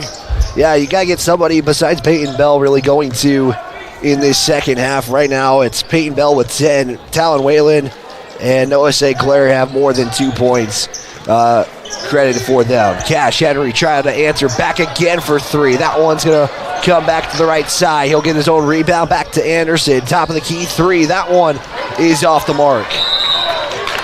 And then we're going to get a foul. Mountain View foul number 4, Cash Henry. First personal, first team foul. Noah St. Clair to get the rebound. Yeah, they just get in your face after you get the rebound and try to get those steals, and it works a lot of the time. Whalen to St. Clair, back to John as they beat the Mountain View press. John looks, will give it off now to Whalen. So you can really hear Dustin Reese kind of from the Mountain View bench, and yeah, we're close, but normally you don't hear them as this is going to be taken away by Anderson. He'll slow it down. 6B will kick it out, and he'll stay with Mountain View.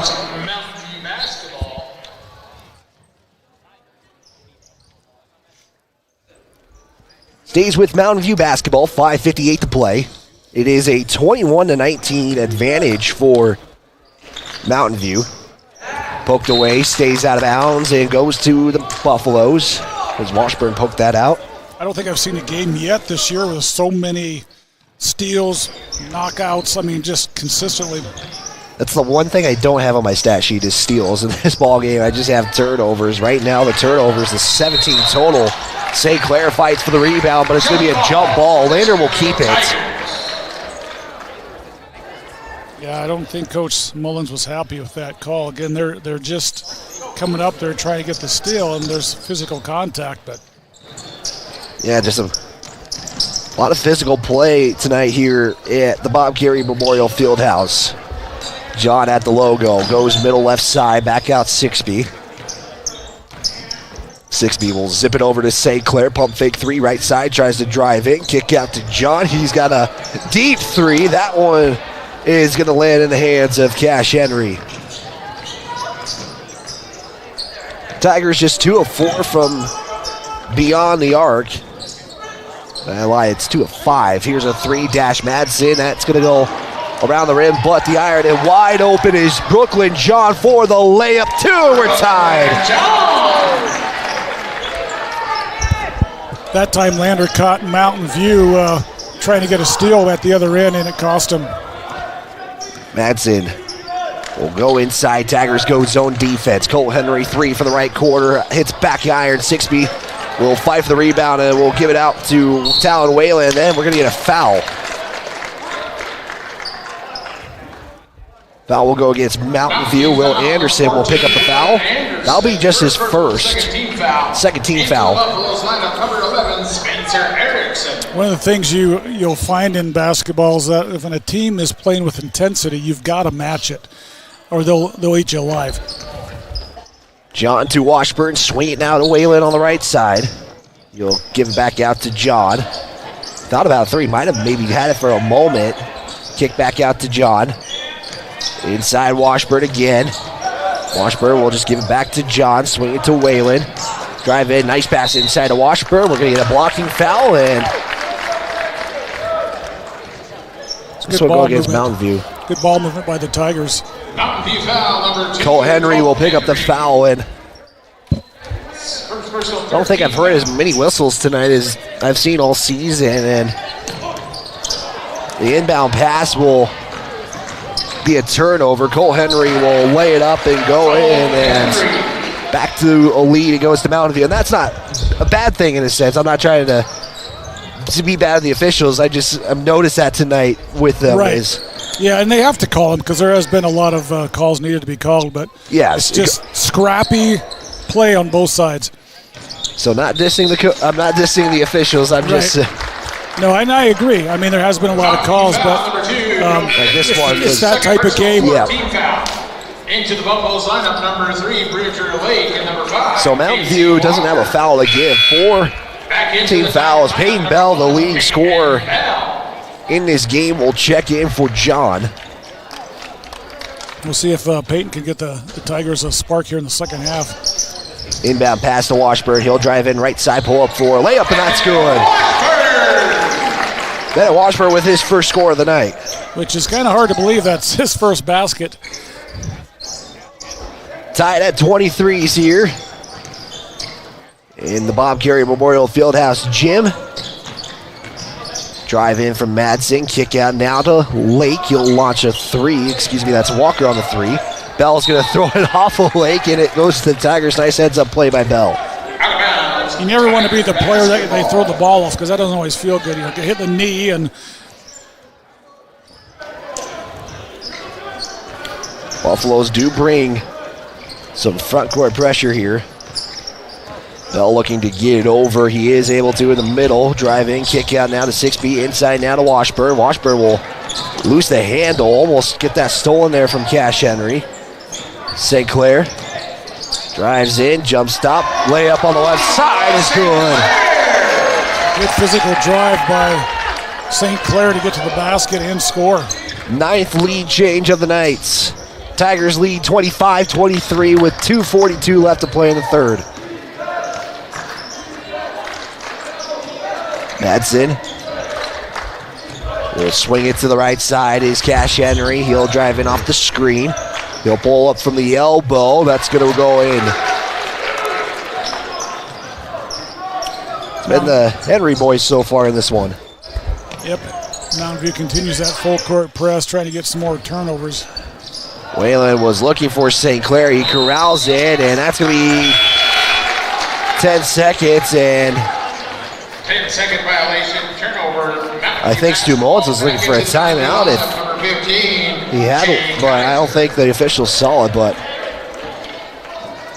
I think that's probably better that he didn't get the timeout, especially as how this game has gone so far. 14, Will Anderson. Might come down to a couple of possessions where you might need those timeouts to set something up. Exactly. Pass will go to Henry, inside now to Anderson, back out now to Kaiser for 3. That will hit iron on the right side and no good. St. Clair again with a rebound. He's got 7 rebounds and 6 points. That's going to be a turnover.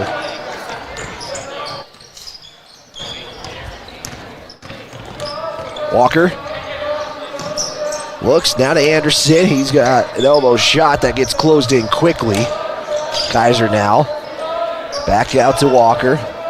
Pass inside to Anderson. Anderson, layup is no good. He went underhand, tried to go reverse. He'll be fouled as little late whistle, but right call right there.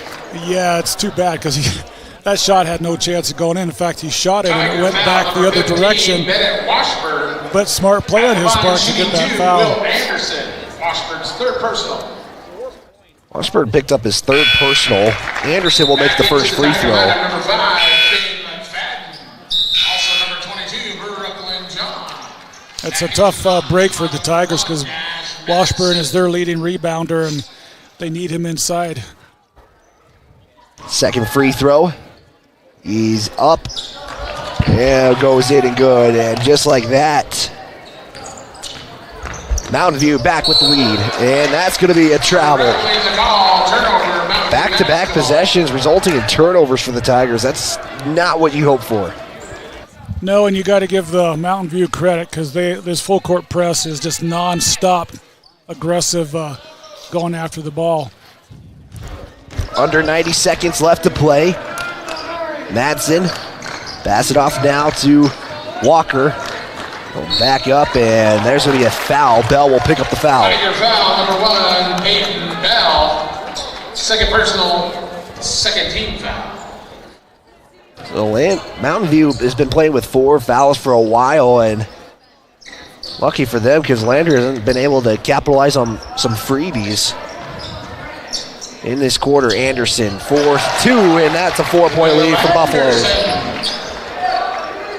Tigers got to be careful again. You don't want to let this game start to go the Buffalo's way here.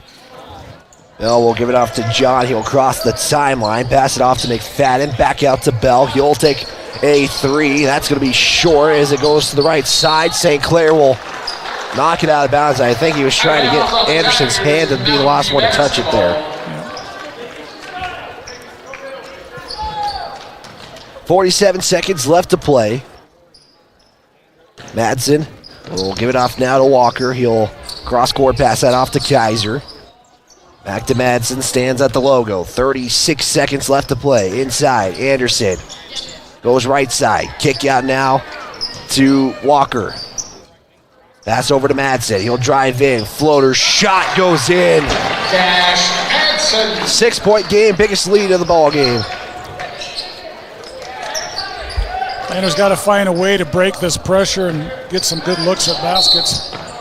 And John's going to be called for the carry. That is another turnover by the Tigers. And with 12 seconds left to play, Mullins is going to bring in Bodie Moffitt. And Cash and Cole Henry will check in. 6B is going to check in for the Tigers. Back into the Tiger lineup, number 2, Parker 6B.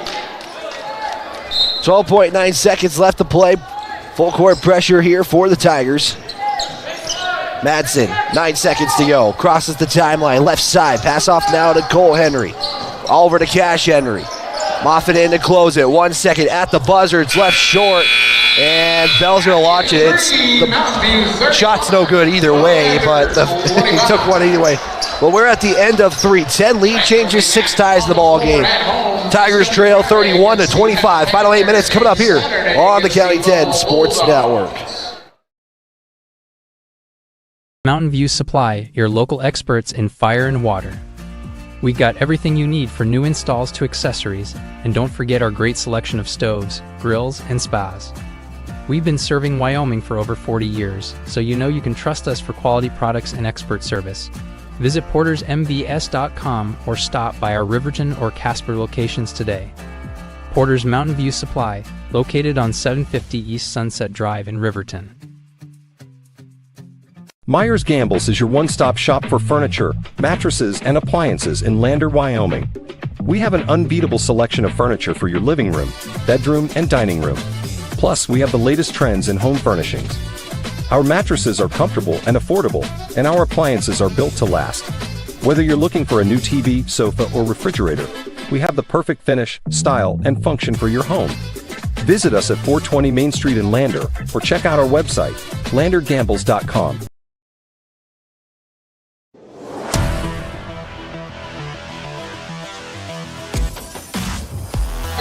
Final 8 minutes. 1 second does go by. It went out of bounds after a Tiger deflection.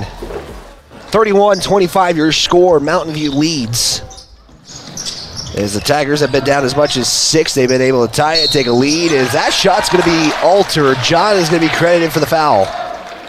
And I think that's going to be 3 free throws. Foul, number 22, Brooklyn. That will be. At the line to shoot 3. That's a tough one if you're Lander. Sure is. They changed the rule this year as far as free throws go on just regular fouls. I guess if you get 5, then from that point on, everything's a 2-shot free throw. But on this case, it's a 3 free throws. Second free throw will be no good. So Madsen already 0 of 2 from the charity stripe. Perfectly imperfect. Final free throw, but if we're really thinking this game is going to come down to the wires, the final free throw does go in. Fouls maybe to give are going to be crucial later on. Bell will just try to get it over the timeline. Give it off to St. Clair, back to Bell. He'll go to the middle. Now to John. John, back to Bell. We'll pass it off to Bell, back to John.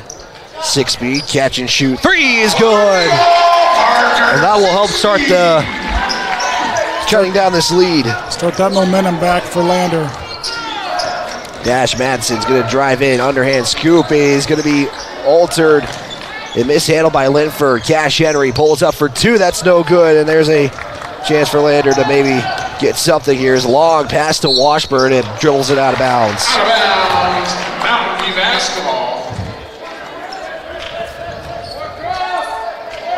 32-28, 7:08 to play. Tigers well in this one, down by 4. We've had 10 lead changes, 6 ties. Cash will bring it out, swing it to Anderson. We'll give it off to Cole Henry at the logo. He'll drive in right side, try to underhand it again to Linford. It was poked, and we're going to get a foul first, and Stu Mullins is arguing for a jump ball. It sure looked like a jump ball. They didn't call the jump, and then he did foul him after that. But tough break for Lander. So now Lander's got 2 fouls to give if that's the case. Mountain View has no team fouls yet in this quarter. Inbound will go to Madsen. We'll cross over, try to drive in. Left side, shots up, shots out of bounds. Lander basketball. Tiger basketball.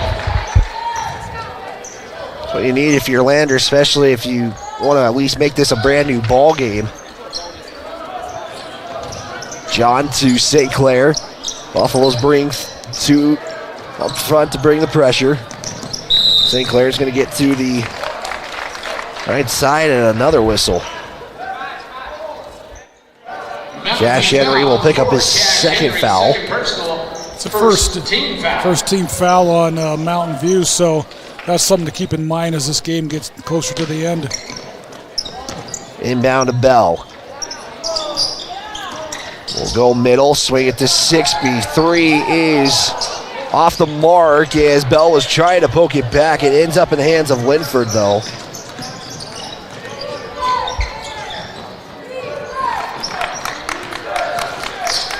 Cole Henry tries to save it. He does. Nice play by Cole Henry. Keep the possession alive. That's it. Back to Henry. He'll slip it in there to Anderson. It's going to be a shot there from Linford and over the back foul. By Will Anderson off to the missed shot. We'll give the Tigers the basketball back. You know, with basically 6 minutes to go, a 4-point lead for Mountain View, this game is just coming down to, again, who's going to execute and make the shots when they need. So Mountain View's got 4 up front. Basically a 2-2-1 if you think about it. John give it off to Bell. Bell to Washburn. Washburn, one dribble, puts it up and good. And this is a 2-point ball game. That's Bennett Washburn's classic move. And a turnover by the Buffaloes. Tigers get the basketball back. A travel call was made.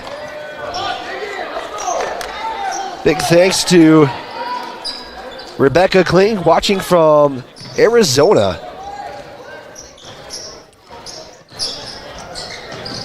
Sixby. Right side outside. Back to Bell. Swing it down to John. John's going to launch a three. Take the lead. Will! Hit that one from downtown in the parking lot. That was a long three. Big three. Now the Buffaloes are pushing the pace. Lake trying to answer. That's no good. Kick back for three. That one is answered by Spencer Erickson. Right now it's like two heavyweights just slugging it out with each other. It's going to be back and forth. 12 lead changes. Back-to-back possessions. John drives in. Floater shot short. And Cole Henry with the rebound. And they'll slow it down here. Under 5 to play. 3 shot. Misses everything. It's Bell. Brings it up to Washburn. Little jumper. Off. That was a good look, too, from Washburn. Just couldn't get it to go in. And we stay 35-33. A timeout taken by the Buffaloes. We'll take a full timeout as well as you're tuned in to Lander Valley Basketball. Mountain View leads 35-33. Don't go anywhere, folks. This is a tight one. We'll step aside. Back after this. Did you see Allison at lunch today? I'm gonna text her. I'm gonna text Allison. Hey, hold up. Matt's calling me. Matt's calling me. Hey, we got the food and we're on our way right now. Hey, who's coming, bro? You're the one that needs help.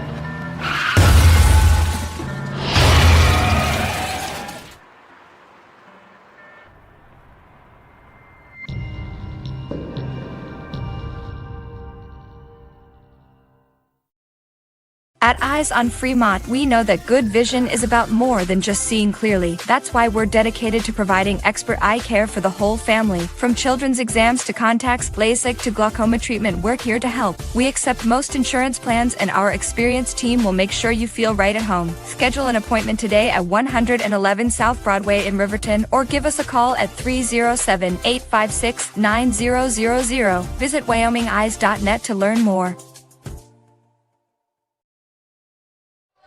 Back here on KOVE 1330 AM, 107.7 FM. On the County 10 Sports Network, it is the Tigers down by 2, 35-33 after the timeout taken by Mountain View. 4:23 left to play, 35-33 your score. Cash Henry will give it back off to Cole Henry just before the half-court stripe. Henry drives in right side, will pick up his dribble, look to give it off to Madsen, can't find anybody, now give it off to Cash Henry. Swing it to Erickson, left side, will drive in, matched up by St. Clair. Tigers running man-to-man as that shot is going to be finally rebounded, and Lake is going to get an arm around Washburn. That was just good hustle by Bennett Washburn to keep that ball alive and not let the defense get it. Starting to see a lot more of Bennett Washburn this half like we're used to seeing him all season. Yeah, Washburn 4 points at the moment, 2 rebounds unofficially. Inbound 6B now to Bell. As Coach Reese, I think all of us saw the exact same thing. The Tigers will turn it over though. And I wouldn't be surprised if Mountain View maybe started looking at maybe slowing this down quite a bit. Madsen might change that opinion as he will lay it up and in on the left hand. Just when you think they're going to slow it down, then they do that drive to the basket. St. Clair looks for 6B. It does get to Washburn. He'll put the shot. That's good. Timeout taken by head coach Stu Mullins. I have them both with 3 timeouts left. It's a 30-second timeout. We'll keep it here. Myers Gambles on Main Street in Lander is excited to cheer on our student athletes. Gambles has winning deals, and remember, delivery is free 30 miles from the store, so that includes Riverton. Turn around, shop in town. Also, Perfect Power Electric and Lander supports our athletes on and off the field. Give Perfect Power a call today for all your electric needs, 332-7184. Like, I know sports teams are so expensive, But the Baltimore Orioles just got sold for $1.7 billion today. That's a little bit more than my bank account. I was going to say, I mean, that's just nuts. I mean, this is the value of sports franchises. Yeah, it's crazy. Well, I think Denver got sold to the Walmart company. It was like, I think, $5 billion. It was just pretty crazy. Well, here we go. It's a 2-point game for the Buffaloes. As St. Clair probably got called for a foul there if the officials whistled that. Colt Henry will give it off now to Linford. Will continue to find somebody. Now we'll give it off to Colt Henry at the logo. Left side. Matched up by Bell. Again, Tigers running man-to-man. They've gone out of that 2-3 zone. Walker, right side, tries to drive in. He'll put up a shot. And 2 free throws are coming, and Stu Mullins is saying that should be on the ground. Yeah, sure. He got fouled before the shot, but it's like you say, we're up here, and that's their call. But that's a huge foul too. Bennett Washburn has 4 personal fouls. As the first free throw is off the mark from Walker. Mountain View implemented an interesting strategy, too, trying to run the ball or the clock down with, almost 3 minutes to go. With this type of defense, that is difficult. Second free throw. Mountain View 6 of 14, make that 7 of 15. And it's a 3-point game. Again, pressure brought by the Buffaloes. Over the timeline, St. Clair to Whalen, now to Sixby. Back to Whalen. He'll go to the logo. Right side. Drives in. He was looking for Bell, I think, and we're going to get a foul first, though. Will Anderson will pick up his 3rd personal. Personal 4th team foul. And again, that's Mountain View's only their 4th, so they still got another one to give before they can get into the Lander. That'll be bonus next. Yeah, so which is going to be real important. Sixby to tie. No, it's off the mark as everybody was holding their breath for a moment. Yeah, Washburn definitely wanted to go up for that, but he couldn't with his 4 fouls.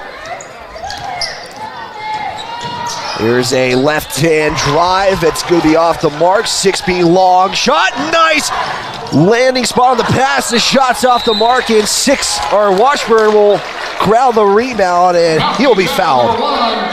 And free throws for the Tigers here on out, which is huge. Yeah, St. Clair, he missed the shot, but it was just a great catch. And then he even to get the shot off. So good hustle by Washburn as well to get down there to rebound that. We're going to see Cash Henry check in after the first free throw. Washburn at the line. First free throw, rolls to the right side.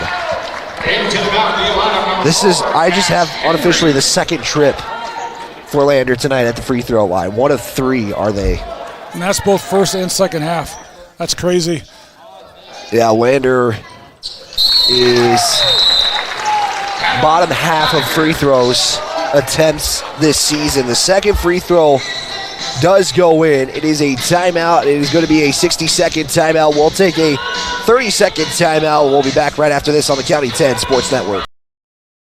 Perfect Power is a proud supporter of athletics and student athletes all across Fremont County. Perfect Power provides services for residential, commercial, and industrial jobs. Darren Hubble, owner and master electrician, has over 30 years of electrical experience. Darren's trustworthy team of professionals can get the job done right. Perfect Power, serving Fremont County and surrounding areas. Stop into 1320 West Main Street, Lander, or give them a call at 307-332-7184. Wyoming knows hard work. And at Fremont Chevrolet GM. Edward Jones, financial advisor John Shade is your local guide to financial victory. Call John Shade today at 335-7722 for a free consultation or stop in at 704 Main in Lander. Work hard and win big. John Shade is a proud supporter of all athletes. Also, Goddard Construction is a proud supporter of Fremont County athletes. Goddard Construction offers friendly construction services that are always on time and aligned with your budget. 851-4517. And let's just take a look at this. Mountain View is lining up like they're running a football play here. This is not uncommon, to say the least. They do get the inbound. Cole Henry is going to kick it out and look for Dash Madsen. That goes out of bounds, and that is a big turnover, a chance to take the lead or tie the ball game. After that creative inbounds play, and then they turn it over. That's a killer for them. Well, we didn't have like the toss it back or toss to the other side type thing, so that was kind of a creative way. Tigers can take the lead or tie it. Take the lead with a 3, tie it with a 2. Bell, the leading scorer, gonna drive in, shots up, and blocking foul, and we got 2 free throws in, and Bell is down on the ground, and he is slow to get up. Yeah, he landed hard, and I don't know if that's his tailbone, but it's on his back for sure. That could not have felt good. As Bell slow to get up, I think Adam Simon was kind of waiting to see if he had to go in or not, and I think they're going to have John come in for Bell after the free throws. And Lander is out at 2 timeouts left too. Just a heads up for our radio or for our audience, folks, as Bell will make the first, and we are 1 point away from a tie ball game. Yeah, and Peyton Bell, he's only probably, I'm guessing 5'6", 5'7", but he gets up in the air, and he was way up in the air in that shot, and that's why he came down so hard. To tie it. It's off the mark. And Mountain View has a chance to make this a 3-point ball game. Henry drives, kick out to Anderson. 90 seconds to go. And a close game. No lead has been bigger than 7. Mountain View looking to waste some clock.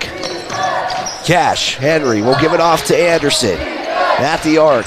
We'll look. He's looking for the back door, couldn't do so. Back to Linford, now to Anderson. Here's Cash Henry. Tigers are running man-to-man. They'll switch their assignments. Henry, give it off to Madsen. Madsen will take it to the middle. And we're going to get a blocking foul first. Tigers, that was their last one to give. Probably not a bad foul there because he was close to getting the steal. Second personal, 14 foul. Into the Tiger. And Bell is now going to come out. He was holding it hip area. Yeah, he's probably going to have a nice bruise on that tomorrow. And you hope he's all right, as they got 2 more games left this week. Madsen will look to inbound. He'll give it off now as Lander is looking for a travel. And Braun's going to get the steal. 1 dribble for the lead, and yes! Right hand layup it in, and the Tigers are up by 1. To answer a foul, we got free throws. Tiger foul, number 4, Talon Wheeler. First personal, 15 foul. And the student section is letting him hear it right now. Yeah, they did not agree with that call. I didn't get to see that. I was. This is the most the crowd's got into this ball game. First free throw is in, and we're tied. And both teams are in bonus from here on out for the final 45 seconds. You know, this is the kind of game that could go into overtime the way they've been playing.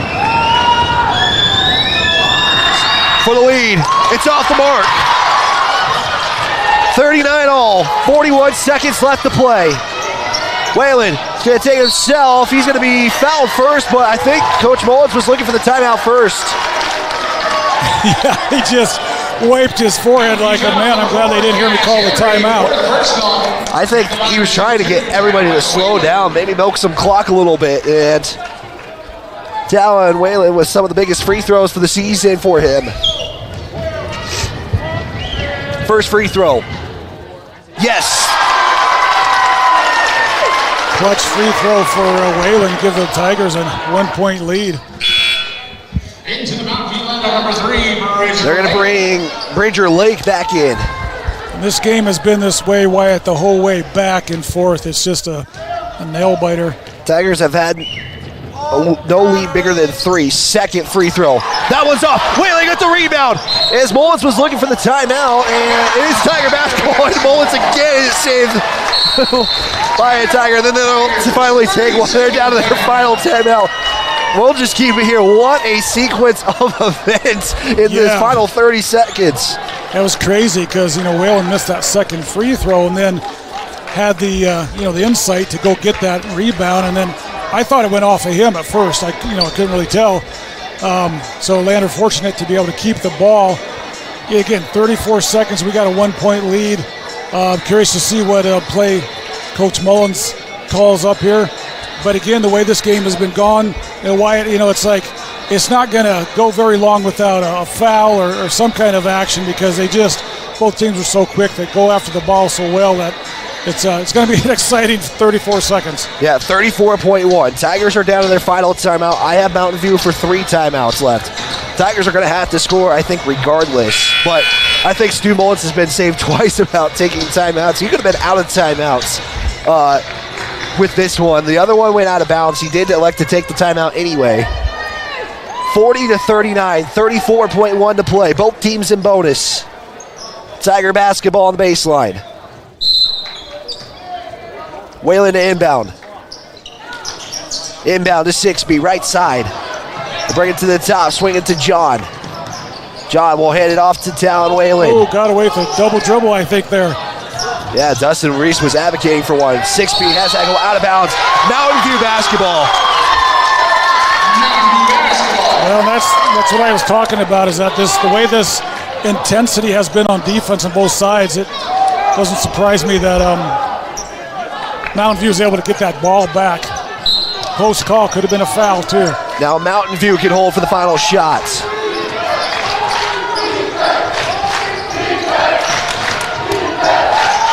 "13 seconds to go. Henry will have that go out of bounds. It will stay with the Buffaloes. This game is come down. Timeout taken by Mountain View. They'll take one of their 3. So if you're Lander, you can't foul. that's about maybe the downside of this whole scenario is you can't foul. But Mountain View tonight as a team has been a little bit better. 8 of 17 for the charity stripe, but the question is, who do you want to send to the line to go 1 of 2? Used to be I think you had to get to 7 fouls before you got to the 1-on-1. And so it's like, okay, maybe we can foul one of their players who doesn't shoot the free throws real well. But in this case, this is tough because you don't want to foul. I know Mountain View's probably thinking drive to the basket, draw the foul. Best scenario for Lander, get the turnover, run down and score a layup and just put it away. Or run the clock out. Run the clock out, You might be better off scoring, especially turnovers look like this. Lander with 17 turnovers. Mountain View I just have for 6 tonight. And again, that's unofficial, but it's been we thought this was going to be a low scoring, and it's kind of one of those low scoring games, but this game has not been pulled away. This game has not been one-sided. It's been the whole time. Mountain View down to their final 2. Lander still has 1. 9.2 to play. Inbound to Lake. They'll give it off to Madsen. He's going to be the one to drive in. Layup is off the mark. And it's going to be St. Clair with the rebound. He'll go to the line. Not sure that was a shot that Mountain View wanted, but we'll definitely take it. And St. Clair with a great rebound.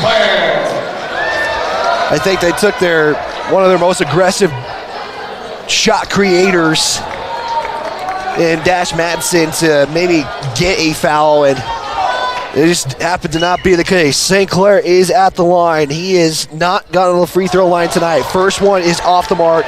I'll tell you, Wyatt, with 3.5 seconds to go, that is still plenty of time to catch that ball, and pass it down, and get off a shot. I mean, with these guys as fast as they are, there's still plenty of time. Yeah, that's exactly what Mountain View is going to do. They're going to take one of those timeouts, maybe set something up, and we saw what they did earlier in that inbounds pass down here, where they set that play up, and would not be surprised if that was the case. Lander in a similar scenario from a season ago. You have to go to Powell, where Lander had a 1-point lead, and they got a shot off. Brock Johnson from Powell was the one who pulled up from almost about the volleyball line, the front line, and made it go in. And so Lander, they know what these kind of games feel like. And yeah, I felt like you weren't going to get through a season without a type of game like this. And again, this is a conference game, so this game just means that much more heading into regionals. Yeah. I think everybody, you're talking to the coaches, I think everybody probably thought this was going to be this kind of game. It just could go either way. So both teams down with one timeout. Would not be surprised if Lander elected to take a timeout after the free throw, but Mountain View took theirs. They're down to 1. St. Clair at the line to shoot the free throw. That one is off the mark. And timeout taken by head coach Justin Reeson. That took a second off the clock. Yeah, that was a fast second. Yeah, that was a quick second. I mean, we're going to see, trying to think where everybody's saying where the basketball is going to be at. It's going to be on the baseline, so. I'm just, surprised that, because they call timeouts. I'm surprised that their coach wasn't talking to say, hey, did we have more time than that? But he did catch the ball and turn around, I guess, before coach called timeout, which would explain that second to go off. But I would have thought, when you only got 3.5 seconds left, you should have, your play already set up, because that cost you a second there. You don't have that much time. But I think they were thinking that he would make that free throw, maybe, and that's maybe why they took another timeout. That could very well be, yep. And maybe set up that type of play, and we'll see what happens here. It's a 1-point game, 2.5 seconds left to go. Lander can foul, but in the case you don't want Lander to foul, here we go. Anderson to inbound. He'll give it to Cash. Cash at half court. Shot is off. It almost goes in, and the Tigers survive. That was close. He got the shot off, and when you hit the backboard, that close to going in, I'll tell you, Lander escapes with a narrow, hard-earned victory. Both teams fought hard, and that's one of those wins you take from, you go, we'll take it. Definitely take that one. I think you would take anyway, and both teams, I think, deserve to win one way or another. I think you could have played this 10 times. It would be 5-5 each side. Exactly. These two teams will meet one more time. It is going to take place in Mountain View. But with that, we're going to step aside for our Bailey Tire and Auto postgame show. It's Lander 40, Mountain View 39. We'll step aside. Bailey Tire and Auto postgame show coming up right after this here on the County 10 Sports Network. Right-hand therapist, an orthopedic clinical specialist, an MDT therapist, as well as pelvic floor and pregnancy rehab offerings. With over 100 years of combined experience between our 7 clinicians, Elevate is your ticket to health. Find us in Lander, DuBois, and visit our website or Facebook page. Choose Elevate Rehab to elevate your outcomes. If you're looking for the best home cooking in Lander, look no further than Ma'am Ma's Kitchen. Our mouth-watering menu will have you coming back for more. From our famous Ma'am Ma's breakfast to our burgers, we've got something for everyone. Our friendly staff and welcoming atmosphere make us the perfect spot for a family meal or a night out with friends. Don't take our word for it. Check out our rave reviews. Call us today or visit our Facebook page to learn more.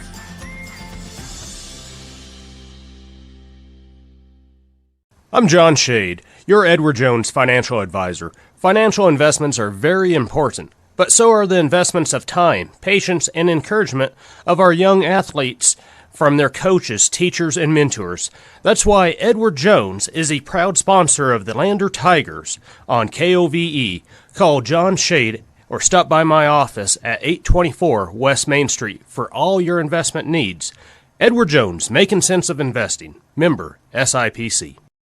RE/MAX All-Star Realtors are proud to sponsor sports across Fremont County for the 22-23 season. RE/MAX All-Star Realtors was founded in 1991 with the goal of doing real estate in a way that would make our clients' lives as easy and uninterrupted as possible. They've completed many transactions involving residential, commercial, vacant lots, farm and ranch, and investment properties, and can help you with any goal you might have regarding any of these today. RE/MAX All-Star Realtors, 938 West Main Street, Riverton. See them online at remaxriverton.com. Central Bank and Trust is a local bank that is focused on technology and convenience. We have a simpler online mortgage application process. You can use your computer or mobile device to upload required documents and sign them online. We have a variety of personal and business banking services. Stop in or visit centralbanktrust.com. We live here. We work here.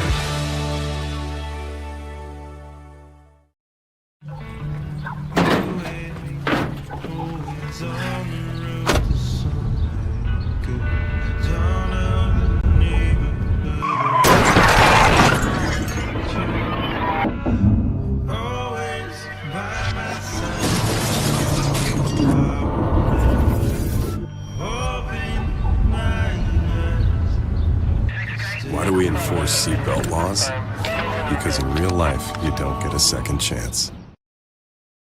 Tires, tires, and more tires. Bailey Tire and Auto Service offers a huge selection, great prices, and fantastic service. Oh, yeah. Hi, this is Haley. With over 13,000 tires to choose, Bailey has tires for your ATV, farm implement, car, truck, trailer, semi, lawnmower, wheelbarrow, you name it. If it has a tire, Bailey Tire and Auto Service can fix it or replace it. Bailey Tire and Auto Service is your one-stop complete tire and service shop. Just remember, with Bailey's, there's no tricks, just tires. Baldwin Creek Rental Service.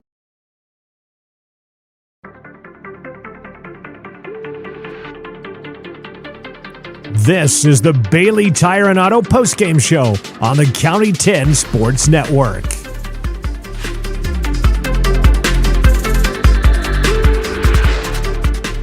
This is the Bailey Tire and Auto postgame show. It's brought to you by Bailey Tire and Auto. They are a proud supporter of our local athletes. Our full-service tire and auto shops located at 755 Southbound in Riverton and 1305 West Main in Lander. White Bridge got Matt Myers with you, and whoo, that's the best way to say. That's the best way to describe this game. I think you're exactly right. It's quite a finish, and as we watched this game, you could tell that neither team was able to pull away from the other team. It is going down the wire, and they both are teams that hustle, never quit, and it's just a scrappy game.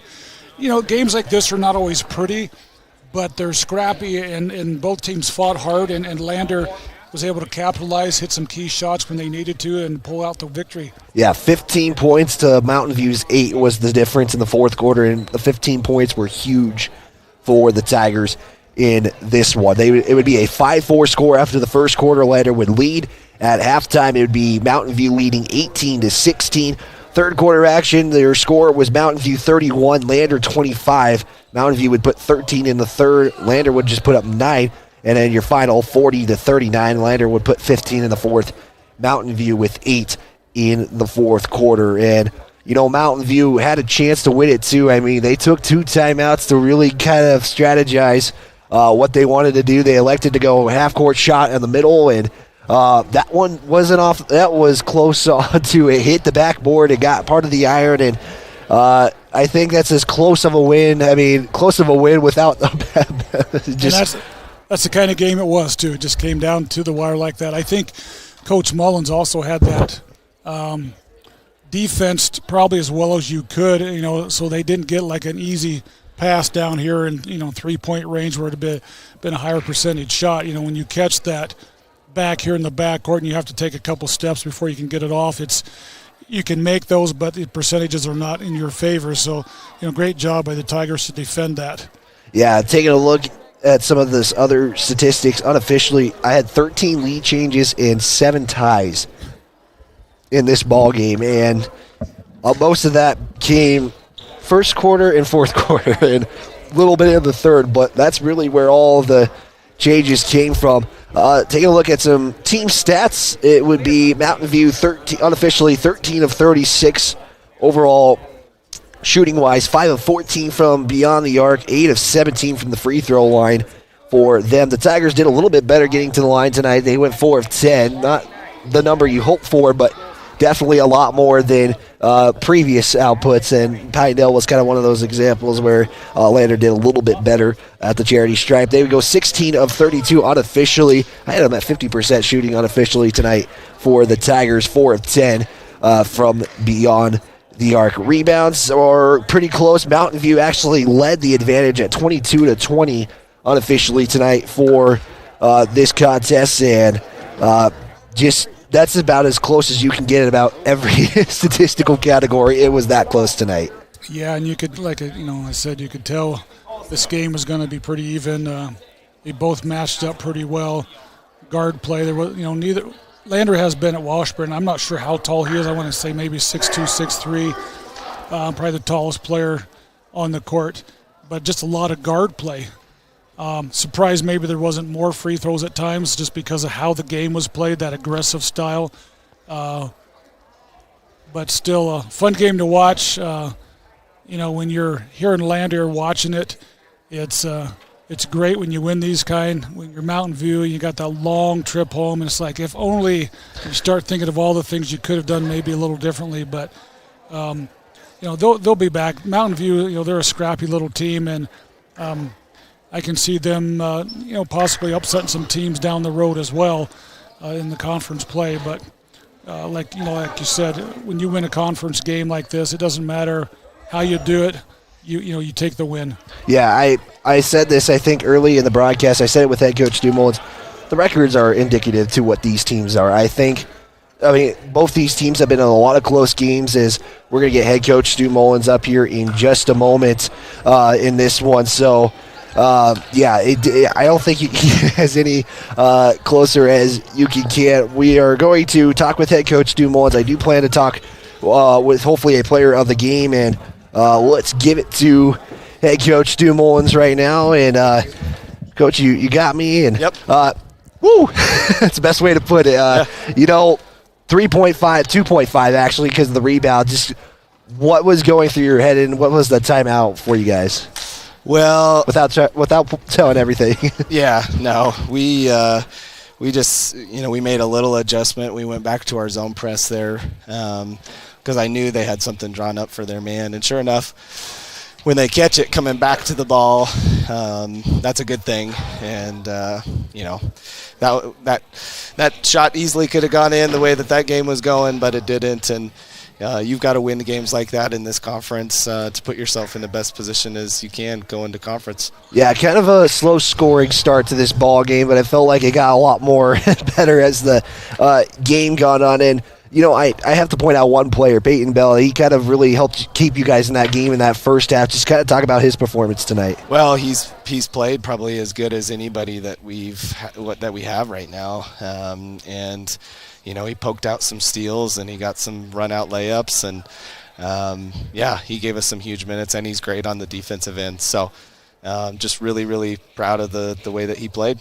Yeah, 15 points, and you needed all 15 of those points. Going into those final 8 minutes, kind of maybe what were you telling your team about this one? Because, again, this was as back and forth as they can get in a basketball game.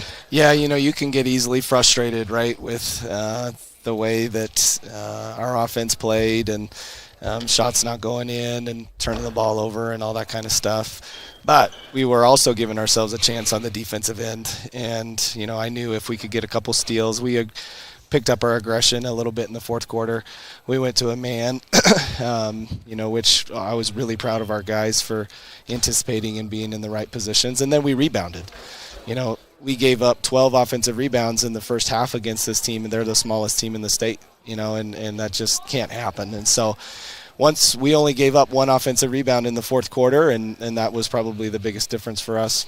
Yeah, you mentioned you guys went to man. I think I maybe saw a couple of times tonight. Normally you guys like to stick into that zone, and you said you were proud of your team. I mean, they kind of responded when they needed to with that man-to-man tonight. Yeah, they did. They had a good little spurt in them, and I was just so proud of them for just continuing to bring that energy. I mean, those are not easy games to play in. You want to play well, but you got to do whatever you have to do to win a game like that, and that's what they did. Yeah, and Coach, just all around this team kind of, again, it's struggling at first, but again, the second half really kind of sparked the scoring for you guys. I mean, you guys had multiple players tonight, and only one at double-digit figures, I think, tonight for you guys. I might be off by a couple of numbers, but, to tell you how many players were almost to double-digit figures tonight. I mean, again, you guys were able to share the ball again tonight. Yeah, we had some good assists, and, unfortunately, they ran our press that we've run for the last 4 years at us, and you would have thought we'd never seen it in our life. And it was a quick little attack the wing, reverse, hit the opposite side, and we're going to shoot layups, which we finally got to, when it mattered the most. But, if we get that team in a half-court game, we're feeling comfortable, and they know that. And teams watch our film and know that we struggle a little bit with full court pressure. And, as poorly as we played at times on Friday and as poorly as we played on Saturday or tonight, you're sitting second in the conference, with a chance to get Pinedale back when they come. Yeah, I was going to say, I think everybody at least has one win in the conference. It just tells you how close this conference is going to be this season. But, Coach, it doesn't get any easier. You're taking on a top Powell team Friday, and you're also going to take on Level. Just kind of preview this upcoming weekend because it doesn't get easier. Well, we've got a bunch of guys sick right now, so we'll go pretty light, quick tomorrow, kind of get our legs under us. We always go morning before a game, almost get 2 days of rest there, and it doesn't get any easier. Two of the top 3 teams in the state coming to our place, and and I just told the guys, hopefully that just takes the pressure off us a little bit. We know that we can play better, and that's the exciting thing. But the biggest thing at this time of the year is these 3 teams that we're playing right now, Pinedale, Mountain View, and Lyman, and, we've handled 2 out of the 3, so credit to our guys. Perfect, Coach. With that, I'll let you go. Thanks again for stopping by, and good luck this Friday. Well, Wyatt, I want to say thank you very much for all of your coverage and everything that you do. You've turned into an incredible professional. You have a long career ahead of you if this is what you want to do, and we've loved to have you with the Tigers, and hopefully we'll see you down the road. Thanks, Coach. I appreciate it a lot. Head Coach Stu Mullins, we're going to step aside and continue our post-game coverage as you're tuned in to Lander Valley basketball on the County 10 Sports Network.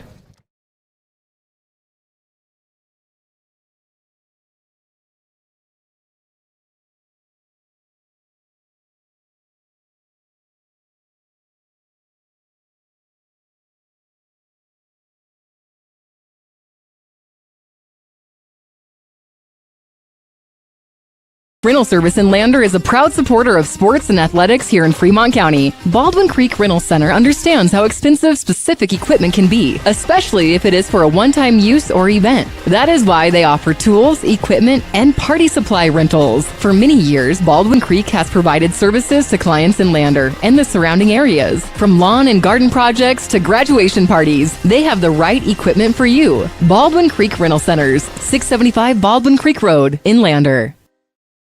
Northside Auto Body Shop in Lander is proud to support sports and student athletes for the 22-23 season. Northside Auto Body is a staple in the Lander community and is primarily engaged in automotive body, paint, and interior repair and maintenance. If you hit a deer or have a vehicle accident, Northside will get your repairs handled and accept all forms of insurance. Javi and the crew got you covered at Northside Auto Body Shop, 323 North 2nd Street, Lander. This is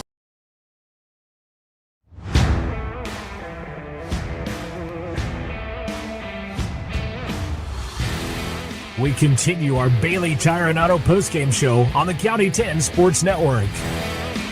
Final on this one, Lander 40, Mountain View 39. Lander Tigers pick up their 4th win of the season this year. They believe 4-10 is their record heading into Friday. A couple of tough games coming up, but Wyatt Bridge, get Matt Meyer with you as let's finish this broadcast up here. Let's take a look at some final numbers. We'll start with the Buffaloes of Mountain View player individual numbers to be exact. It was led by Dash Madsen with 12 points, and you can see why in that second to last possession they wanted to give him the basketball. He was kind of the one that was, helping them right now, and you could have really given it to anybody, but his aggressiveness kind of at the end was, I think, the reason why they elected to go Dash Madsen right there. Yeah, I agree. And he had hit some key shots for them earlier on in the game, and it made sense for them to do that. But crazy game, crazy finish, and like Coach Mullins said, you're just glad that you can take those victories no matter how you can get them. Exactly. Let's take a look at the other numbers. Cash Henry was the second, or excuse me, it was Will Anderson, was second leading scorer with 8 points. Cash Henry was 7. Cole Henry would finish with 2 points on the night. Casey Walker with 1. Spencer Erickson with 5. Isaac Linford with 4 points in the contest. For the Tigers, it was led by Peyton Bell with 14 points. Talon Whalen would get 4 points in the contest. Bennett Washburn with 7. He got those late. I think those were crucial points late in the ball game for Bennett Washburn. He got 7. He got 5 of the 7 in the fourth quarter of the contest. Brooklyn John with 9. He made a big 3. I mean, every point in the fourth quarter was huge, to say the least. And Noah St. Clair would finish with 6 points in the ball contest, and had 8 rebounds in the ball game. So pretty good night for Noah St. Clair. And that will lead us into our State Farm Agent Justice Jacobs Player of the Game. It's a proud supporter of Tiger Athletics at State Farm. They're there to protect your future. Call today at 332-2530 or stop by their main office street in Lander. And, we actually kind of went back and forth. We kind of had a couple of players in mind, but if you take that first half and what that was, the first quarter and the first half, it was Peyton Bell that really kind of kept Lander in this ball game heading into that second half. And I think Peyton Bell is got to be our player of the game just because he kept Lander in this ball game early on. Yeah, I totally agree. Not only did he keep him in the game, but he hit those key threes, and his defense, he kept getting steal after steal, putting the pressure on the other team. He had a key free throw late in the game, key rebound as well, went up and got fouled.